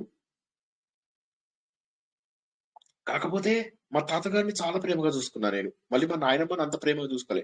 మళ్ళీ మా అమ్మమ్మని చాలా ప్రేమగా చూసుకున్నా. మా అమ్మా నాన్నని ప్రాణానికంటే పేరెంట్స్ ఎక్కువ అదృష్టవంతులు సార్. మీ పేరెంట్స్ చాలా అదృష్టవంతులు సార్. అమ్మా మీరు నాన్నని చాలా మాత్రం హ్యాపీగా ఫీల్ అవ్వాలి. నిజంగా చెప్తున్నా. అసలు ఎంత అంటే మా నాన్నని ఎంత ఏడిపిస్తున్నామని, ఏం బనాయిస్తున్నామని, మా నాన్న మీద ఎన్ని జోక్స్ వేస్తున్నామన్నో. నాన్న ఇగో నీకు నీకు నాకు చిన్నప్పుడు నువ్వు పాకెట్ మనీ ఇవ్వమంటే సతాయిచ్చావు కదా, ఇగో ఇవాళ నీకు పాకెట్ మనీ ఇస్తున్నా అని మా నాన్నని సతాయిచ్చేవాళ్ళు. సతాయిచ్చి మా నాన్నగారికి పాకెట్ మనీ ఇచ్చేవాళ్ళు. ఇస్తే ఆయన ఎమోషన్స్ ఆర్ ప్రైస్లెస్. ఆయన సంతోషంగా తీసుకునేవారు. గమ్మత్తంటే ఇది కొడుకు పైసలు నేను తీసుకోకూడదు అని ఉండేదే కాదు. నా క్రెడిట్ కార్డు 1997 లో నాకు city bank the credit card వచ్చింది ఫస్ట్ టైం. అప్పటి నుంచి నా క్రెడిట్ కార్డ్ కి మా అమ్మ వాడుతుండేది. మా అమ్మ పేరు మీద కూడా యాడ్ ఆన్ కార్డు తీసుకున్నా 1997. ఇందులో ఎంతమందికి మనకు తెలుసు ఆ రోజుల్లో మా అమ్మకి చెప్పాను క్రెడిట్ కార్డు వాడమని. 1997 నుంచి మా అమ్మ క్రెడిట్ కార్డు వాడుతుంది. సో ఎంత మీ అంటే మదర్ అసలు కూడా బాగా చదువుకోయిందా సార్? మీ మదర్ కూడా బాగా చదువుకోయిందా? చదువు ఎంఏ హిందీ చేసింది. చాలా చాలా ఎడ్యుకేటెడ్ మా మదరు. అసలు మా మదర్ దగ్గర ఒక లైబ్రరీ అసలు ఎన్ని పుస్తకాలు ఉన్నాయో ఎన్ని ఉన్నాయో. నాకు చెప్తున్నా కదా, నాకు ఫిలాసఫర్ ఫ్రెండ్ గైడ్ మా అమ్మనే. అసలు అంటే మా నాన్నగారికి చదువు అంత శ్రద్ధగా ఉండేది కాదు. మా నాన్న ఓన్లీ మ్యాథమెటిక్స్, అంతే extraordinary mathematics knowledge and teaching skills. మా నాన్నగారికి చాలా టీచింగ్ స్కిల్స్ ఉండేవి. అయితే మా అన్నయ్యలు ఇద్దరికి బాగా చెప్పేవారు. కానీ నా విషయం వచ్చేసరికి నేను గొడవ చేసేవాడిని. నాకు చదువు ఎవరైనా చెప్తే ఇష్టం ఉండేది కాదు. చెప్పడమే కానీ వినిపించుకునేది తక్కువ కదా. కొద్దిగా అల్లరి చేసేవాడిని. మా నాన్న చదువు చెప్పేటప్పుడు మా అన్నయ్యలు ఇద్దరిని కొట్టుకుంటూ తిట్టుకుంటూ చెప్పేవారు. నా జోలికి వచ్చి తిట్టడం కొద్దిగా ఇది ఏంటి అనే లోపల నేను అమ్మా ఇలా పళ్ళు బిగబట్టేసి మా అమ్మ లోపల నుంచి వచ్చేసి వాళ్ళని వదిలేయండి ముందు, మీరు వాడికి తెలిసి ఏం కావాలో, మీకంటే ఎక్కువ తెలుసు వాడికి అని చెప్పి మా అమ్మ మా నాన్నతో ఫైటింగ్ చేసేది. చేయగానే మా నాన్న ఏం చేసేవారు, ఆయనకి చదువు చెప్పాలని ఉండేది. కానీ నేనేమో మా అమ్మకు కంప్లైంట్ చేస్తానని భయం. మెల్లగా ఏం చేసేవారు, పొద్దున ఒరే నీకు ఒక పావలా ఇస్తాను, ఇవాళ ఈ చాప్టర్ చెప్పనా అనేవారు. అంటే మర్యాదగా చెప్తేనే చెప్పు, నాతో మర్యాదగా ఉండాలని చెప్పి మా నాన్నకి చిన్నప్పుడే వార్నింగ్ ఇచ్చేవాళ్ళు. వార్నింగ్ ఇస్తే పాప మర్యాదగా చెప్పేవారు నాకు మ్యాథమెటిక్స్. మా నాన్నగారికి మ్యాథమెటిక్స్ తప్ప ఇంకేమీ మెమరీస్ ఏంటంటే భలే ఉంది సార్, చాలా బాగా అనిపిస్తుంది. సారీ ఏమనుకోకండి, ఐఎమ్ జస్ట్ గెటింగ్. చాలా బాగా అనిపిస్తుంది. మా వెంట కూడా గుర్తుకొస్తున్నాయి కదా హాయిగా. మీ అల్లరి చెప్తున్నారు సార్, చాలా అల్లరి చేసినారు, బాగా అల్లరి చేసినారు సార్. మస్తు అల్లరి చేసేవాడిని మా నాన్నతోటి, మస్తు అల్లరి చేసేవాళ్ళి. అమ్మ అయితే అసలు ఇక కాదు సార్, మీరేమో బాగా అల్లరి చేస్తున్నారు, ఇప్పుడు మమ్మల్ని ఏమో బాగా అరుస్తా ఉన్నారు మీరు. అదే కదా అసలు అల్లరి కూడా దసరా బిల్లులో పాట గుర్తొస్తుంది.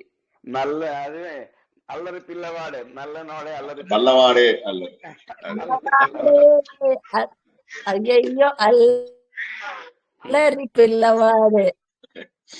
సో అల్లరి ఎంత ఉన్నా అంటే నేను కరెక్ట్ ఒప్పుకుంటా, మా దాంట్లో అందరికంటే నేనే ఎక్కువ అల్లరి చేసేవాడిని. కాకపోతే అసలు ఎంత బాగా అసలు మా అమ్మా నాన్న అయితే చిత్రకూట్ నాకు one of the all time favourite ఇవన్నమాట. చిత్రకూట్ లో ఎంత వారం 10 రోజుల పాటు ఎంత బాగా తిరిగామో, ఎన్ని ప్లేసులు, ఒక్కొక్క ప్లేస్ 2 సార్లు 3 సార్లు వెళ్ళాము. కామత్నాథ్ టెంపుల్ చుట్టూరుగా ప్రదక్షిణం 2 సార్లు 3 సార్లు చేశాం. అసలు అది ఆ రోజుల్లో పరిక్రమ చేయడం అనేది దట్స్ ఎ వండర్ఫుల్ ఇది నాకు. అక్కడి నుంచి మళ్ళీ అలహాబాదు, కాశీ, గయా వెళ్ళడము, ప్రతి చోట నేనే మాట్లాడేవాడిని, ప్రతి చోట నేనే జస్ట్ వాళ్ళిద్దరిని వెనక నిలబెట్టేవాడిని అంతే. నిలబెట్టి నేనే చూసుకునేవాడిని, అన్ని చూసుకుని మొత్తం అన్ని చేయించి వచ్చేవాడిని. ఆఖరికి ఏ ఫుడ్ తినాలి, ఏ టైంలో కాఫీ ఆర్డర్ చేయాలి, ఏ టైంలో రూమ్ సర్వీస్ తెప్పించాలి, అన్ని నావే. అసలు అంటే అసలు వాళ్ళకి ఏమి డెసిషన్ ఉండేది కాదు. నేను వెళ్ళేసి పడవ బుక్ చేయడము అన్ని ఇంకా ఏ టు జెడ్ గా. అసలు మరి ఇంత చేస్తే నా వయసు ఎంత, 24, 25, 26 ఏజ్ నాకు అప్పుడు. ఆ టైంలో ఈ దేవుడు దయ ఏంటంటే అమ్మ నాన్నకి ఇంకా చేసుకోవాలి, ఏ జన్మ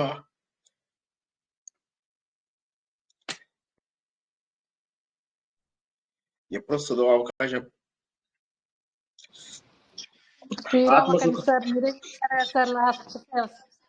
ఆత్మసుఖము వీడి నీ ఆట కొరకు పాత్ర పోషణ చేసేది సూత్రధారి. విస్తరించద నీ పాదం ఆశ్రయించి పరమ కరుణాంతరంగా శ్రీ పాండురంగ. జై శ్రీకృష్ణ. రేపు మళ్ళీ రఘువంశము ప్రవచనప్పుడు మళ్ళీ కలుద్దాం అందరం. Sir so you are a complete man sir.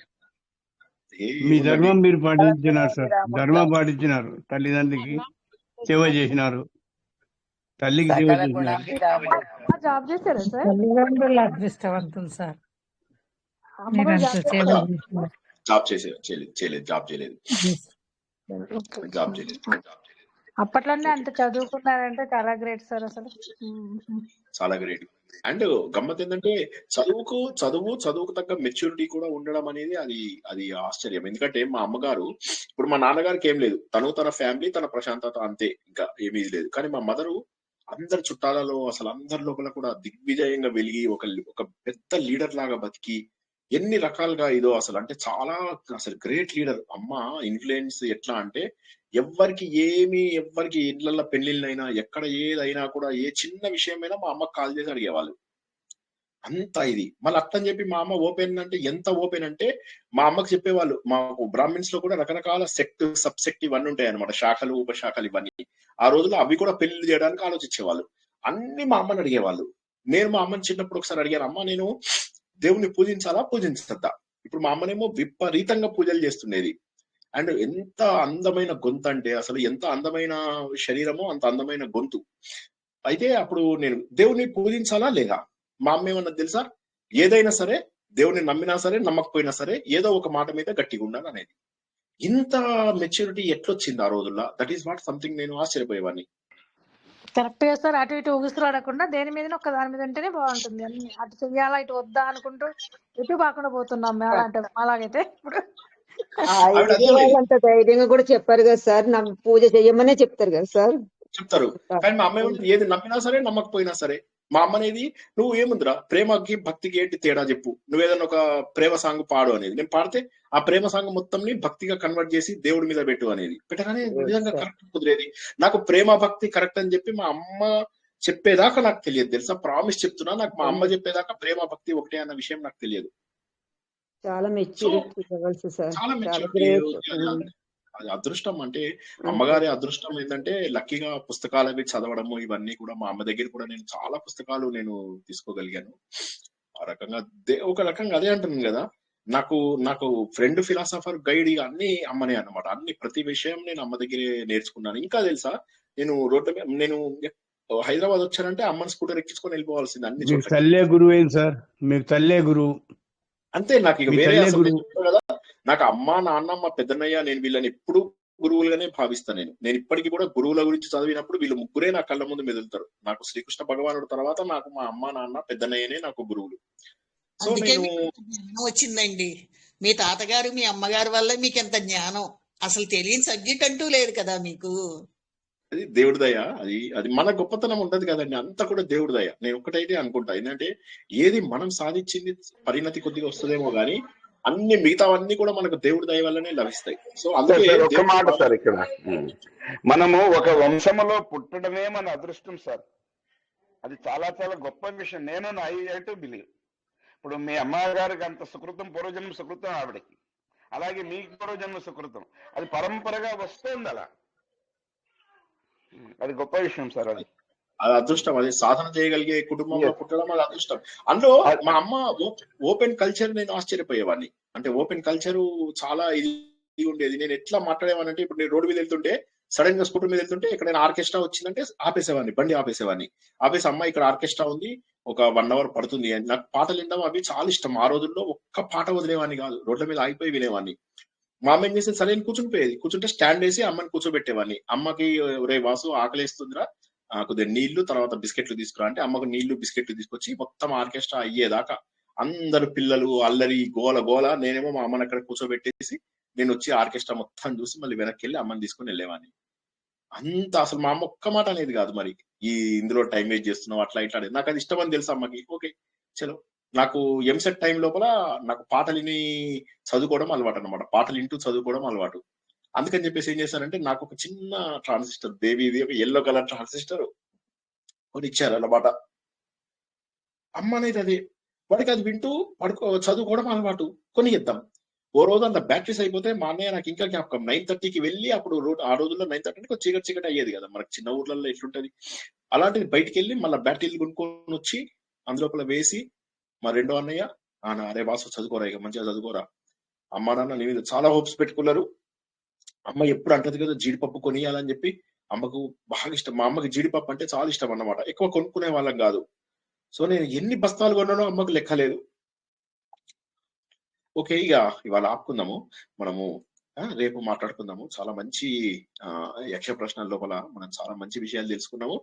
And అందుకోసం అని చెప్పి అందరు ధైర్యంగా ఉండండి, ఎందుకంటే భగవంతుడు ఒక్కడే మనకు రియల్ రిడీమరు.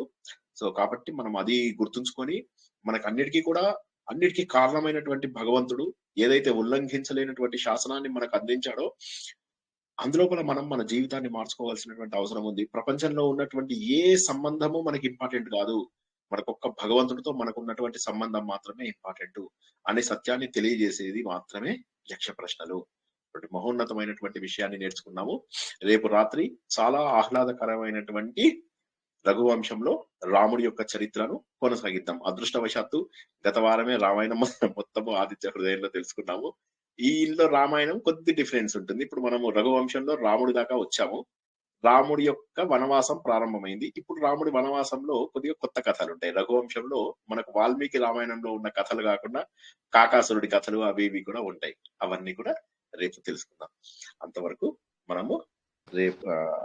కూడా అందరికి శుభరాత్రి, శుభోదయ, జై శ్రీ లాస్ట్ ఆదిత్య చెప్పింది కట్టే కట్ట తెచ్చాను టైప్ చెప్పారు కానీ ఏంటమ్మా వండర్ఫుల్ సార్. ఎన్నిసార్లు వింటాము రామాయణము ఆదిత్య చెప్పింది కట్ట కొట్టే తెచ్చా అంటారు కదా, ఆ టైప్ లో వచ్చినా గానీ మొత్తం స్టోరీ అంతా వచ్చింది. అందులో 40 minutes లో రోజు రామాయణం వింటున్న ఫీల్ వస్తుంది మాకైతే. చాలా బాగుంది. తప్పక వినండి, చాలా మంచిది రామాయణం. అదే రోజు ప్లే చేసుకుంటూనే ఉన్నాం సార్. అసలు మీ ఫ్యామిలీ స్టోరీ చెప్పి మమ్మల్ని సంతోషం పెట్టినారు సార్. చాలా మీ ఫ్యామిలీ స్టోరీ, మీ చిన్నది, మీ అల్లరి అన్నారు చూడండి సార్, చాలా బాగుంది సార్. చాలా సంతోషం ఉంది మీది. వింటుంటే నేను స్టన్ అవుతున్నా ఇక్కడ. అమ్మకి అంత ఆలోచన భక్తి అన్నది చాలా కొత్త, మీకు చాలా అనుబంధం ఉంది, బాగుంది. తల్లిదండ్రులతోని అనుబంధం ఉండాలి. చాలా సంతోషం. మీరు పుణ్యం చేసుకున్నారు, ముందు తల్లిదండ్రి కాదు మీరు పుణ్యం చేసుకున్నారు. మేము కూడా సార్ అవును సార్, మీరు పరిచయం అయ్యి మాకు కూడా చాలా పుణ్యం చేసుకున్నాం సార్. మేము కూడా అంత మంచి కుటుంబంతో పరిచయం అయింది మాకు. చాలా సంతోషం. సార్ అమ్మ నాన్నది నేటివ్ ప్లేస్ ఎక్కడ సార్? నేటివ్ ప్లేస్ అమ్మ ఇద్దరు కాకినాడనే. అమ్మ కాకినాడనే, నాన్న కూడా కాకినాడనే. ఒకళ్ళు దర్భా ఫ్యామిలీ, ఒకళ్ళు దువ్వూరి ఫ్యామిలీ, రెండు కూడా అక్కడ. కానీ నేను మాత్రం ఎప్పుడు వెళ్ళలేదు కాకినాడకి. సో నేను పుట్టినప్పటి నుంచి తెలంగాణ ఏరియా మొత్తం. జై శ్రీకృష్ణ. తెలంగాణలో ఎక్కడ సార్? పుట్టింది హైదరాబాదు, పెరిగిందంతా కూడా నిజామాబాదు, మళ్ళీ హైదరాబాద్ లో వచ్చి సెటిల్ అయ్యాం. పుట్టింది మాత్రం హైదరాబాద్, ఆంధ్ర మహిళా సభ. తర్వాత నిజామాబాద్, పెరిగిందంతా నిజామాబాద్ కంప్లీట్. మళ్ళీ నా ఇంజనీరింగ్ కోసం హైదరాబాద్కి వచ్చాం. తర్వాత చదువు కోసము వేరే చోట్లకి వెళ్ళడము అట్లా చదివింది. కలకత్తాలో అక్కడిక్కడ చదువుకున్నాను. తర్వాత ఇక ఎక్కువ రోజులు అమెరికాలో ఉన్నాను. ఇండియాకి వచ్చిన తర్వాత ఇక్కడే ఉద్యోగం 37 years కి ఉద్యోగం వదిలేసి ఇది ఆధ్యాత్మిక మార్గంలో ఉండి కన్సల్టింగ్ చేస్తుంటా. అప్పుడప్పుడు ఉద్యోగం కన్సల్టింగ్ చేస్తాను అనమాట. సాఫ్ట్వేర్ కన్సల్టింగ్ చేసుకుంటూ అట్లా. అమెరికాలో ఎందుకని ఉన్నారు సార్? మామూలుగా మన 11 years. దేశంలో ఉన్నారని అనిపిస్తుంది. 11 years ఉన్నాను. ఎందుకని ఉన్నారు అక్కడ? ఉద్యోగ రీత్యానేనా? ఉద్యోగ రీత్యా సాఫ్ట్వేర్ లో ఇన్ఫోసిస్ లో చేసేవాడిని. ఇన్ఫోసిస్ అప్పటికి చిన్న కంపెనీ అప్పుడు ఇన్ఫోసిస్. సో అందులోపల ఒక 11 years అక్కడ చేశాను. చేసి 2007 లోపల ఇండియాకి వచ్చేసి జాబ్ వదిలేసి ఇవి నేర్చుకోవడం మొదలెట్టాను. అట్లా నేర్చుకుంటూ మధ్య మధ్యలో ఉద్యోగం, మరి ఫ్యామిలీ కూడా పోషించాలి కదా. నాదో ఫౌండేషన్ ఉంది, ఆ ఫౌండేషన్ కూడా నడపాలి. సో అందుకోసం అని చెప్పేసి కన్సల్టింగ్ చేస్తుంటారు అనమాట. ఇప్పటి వరకు ఏంటమ్మా 11 years ఇన్ఫోసిస్ లోనే చేశారా?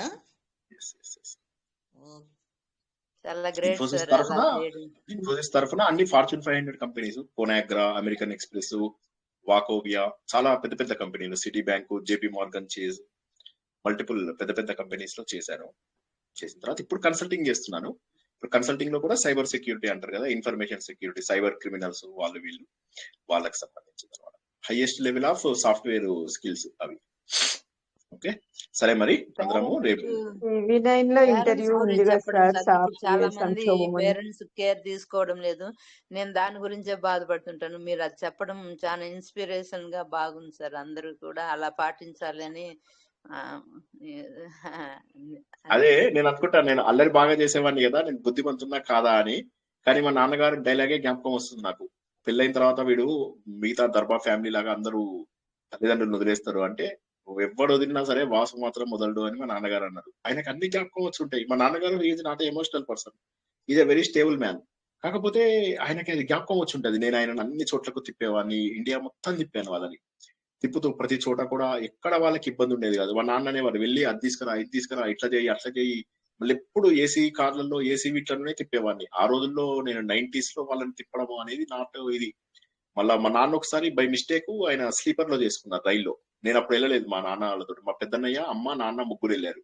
వెళ్తే వాళ్ళ మధుర, బృందావని ఇవన్నీ వెళ్ళినప్పుడు వాళ్ళు ఇందులో వెళ్ళారు, ఇది స్లీపర్ క్లాస్ లో టికెట్ చేయించుకున్నారు. నేను అది అమెరికాలో ఉండి తెలుసుకొని దాన్ని మళ్ళీ మొత్తం క్యాన్సిల్ చేయించి మళ్ళీ మొత్తం టికెట్లు ఏసీగా కన్వర్ట్ చేయించా, 2 టైర్ ఏసీగా కన్వర్ట్ చేయించి అందులోనే వెళ్ళండి, కంఫర్టబుల్ గా వెళ్తారు దూరాలు వెళ్ళినప్పుడు అని చెప్పేసి అట్లా చేశారు. అమెరికా కూడా అంటే మ్యారేజ్ ముందు చేశారా, మ్యారేజ్ తర్వాత చేశారా సార్? అన్ని మ్యారేజ్ తర్వాత. మ్యారేజ్ ముందు మ్యామ్ తిప్పాను, సార్, మ్యామ్ మ్యారేజ్ తర్వాత మ్యామ్ కూడా సపోర్ట్ తిప్పాను. కూడా చాలా బాగున్నట్టుంది సార్. ఎవరు యుఎస్కి వచ్చారా లేదా సార్ అమ్మ వాళ్ళు ఇంతకి? యుఎస్ కి వచ్చారు, 3 టైమ్స్ వచ్చారు. ఓ వెరీ గుడ్, వెరీ అమ్మ నాన్న ఇద్దరు వచ్చారు. మాతో పాటే ఉండేవాళ్ళు, అన్ని ఊర్లు తిరిగేవాళ్ళు. సో అక్కడ ఫుల్ ఎంజాయ్ చేసేవాళ్ళు. సో దే ఆర్ లైక్ వాళ్ళు చాలా కంఫర్టబుల్ గా వచ్చేవాళ్ళు. మా అసలు ఇమిగ్రేషన్ అది ఏం భయపడే వాళ్ళు కాదు, శుభ్రంగా వచ్చేసేవాళ్ళు, చాలా సంతోషంగా ఉండేవాళ్ళు నాతోటి. అంటే ఒకటి ఏంటంటే, అసలు మా అమ్మ నన్ను లైఫ్ లో వదిలేస్తానని ఎప్పుడు అనుకోలే. అట్లా ఇట్లా వేరుగా ఉంటాను, అట్లా ఈ అమెరికాకి వెళ్ళిపోతాను, ఇవన్నీ పాపం అనుకోలే. ఇండియాకి వచ్చినప్పుడు ఎంత సంతోషపడిందో అసలు. చాలా బాగుంది నాన్న, నువ్వు ఏ పర్పస్ తో వచ్చినా మాతో టైం స్పెండ్ చేస్తావు ఇక్కడికి వచ్చాక, అది సంతోషం అని పాపం. చాలా ఏదైనా తల్లిదండ్రుల ప్రేమ ఆఫ్ కోర్స్ అన్ని అందరికీ తెలిసిందే, అది కొత్తగా నేను చెప్పడం అవసరమా, అందరికీ తెలిసిందే తల్లిదండ్రుల ప్రేమ. సరే తల్లిదండ్రుల ప్రేమ గొప్పది కానీ కొడుకులు అంత అభిమానించడం అనేది చాలా తక్కువ సార్. అది అట్లా రెండు ఉండదు, వైపులా అట్లా ఉండదు. కొడుకులు కూడా ప్రేమిస్తారు, కొడుకులు కూతుర్లు కూడా తక్కువ ప్రేమిస్తారు. సార్. కానీ ఇంకా ఏమవుతుందంటే అవకాశం రాదు అంతే. అది అందరికి అవకాశం వచ్చిన వాళ్ళు అందరూ ప్రేమిస్తారు, మంచిగా చూసుకుంటారు, అందరూ తల్లిదండ్రులని బాగానే చూసుకుంటారు, అట్లేం లేదు, అందరూ కూడా బాగానే చూసుకుంటారు. సార్ ఒక సరే చిన్న మరి. విషయం షేర్ చేసుకుందామని సార్. అంటే నా ఫ్యామిలీ గురించి చెప్తున్నాను, గొప్ప కాదు. మా నాన్నగారు ఒక్కరు గుంటూరులో, మా బామ్మకి వీరి కడుపున 10 మంది పుట్టాలని. అలాగే మేము 6 అన్నదమ్ములు, 3 అప్ప చెల్లెళ్ళు, నేనే పెద్దవాడిని. ఇప్పటి వరకు వాళ్ళిద్దరు ఇప్పుడు లేరు మాకు కూడా, కానీ అందరం యునైటెడ్ గానే ఉన్నాం సార్. వండర్ఫుల్, చాలా సంతోషం. జై శ్రీకృష్ణ. ఓకేనా, ఇంకా మనం రేపు మాట్లాడుకుందామా చక్కగా. రఘువంశము చాలా ఆహ్లాదంగా ఉంటుంది. రఘువంశము రామాయణాన్ని కొత్త కోణం లోపల కొద్దిగా తెలుసుకుంటారు, కొన్ని కొత్త విషయాలు కూడా మీరు నేర్చుకుంటారు. కాకాసురుడి కథలు అట్లాంటివి కూడా ఉంటాయి. సో నవ్వుకోండి కాసేపు. బట్ కాళిదాసు యొక్క ఆ సృజనాత్మకమైనటువంటి ఆలోచనలకు మనం రేపు బద్దులం అవుదాం. అందరికీ కూడా శుభరాత్రి, శుభం పోయా. జై శ్రీకృష్ణ. జై శ్రీకృష్ణ. జై శ్రీకృష్ణ. జై శ్రీకృష్ణ. జై శ్రీకృష్ణ. జై శ్రీకృష్ణ.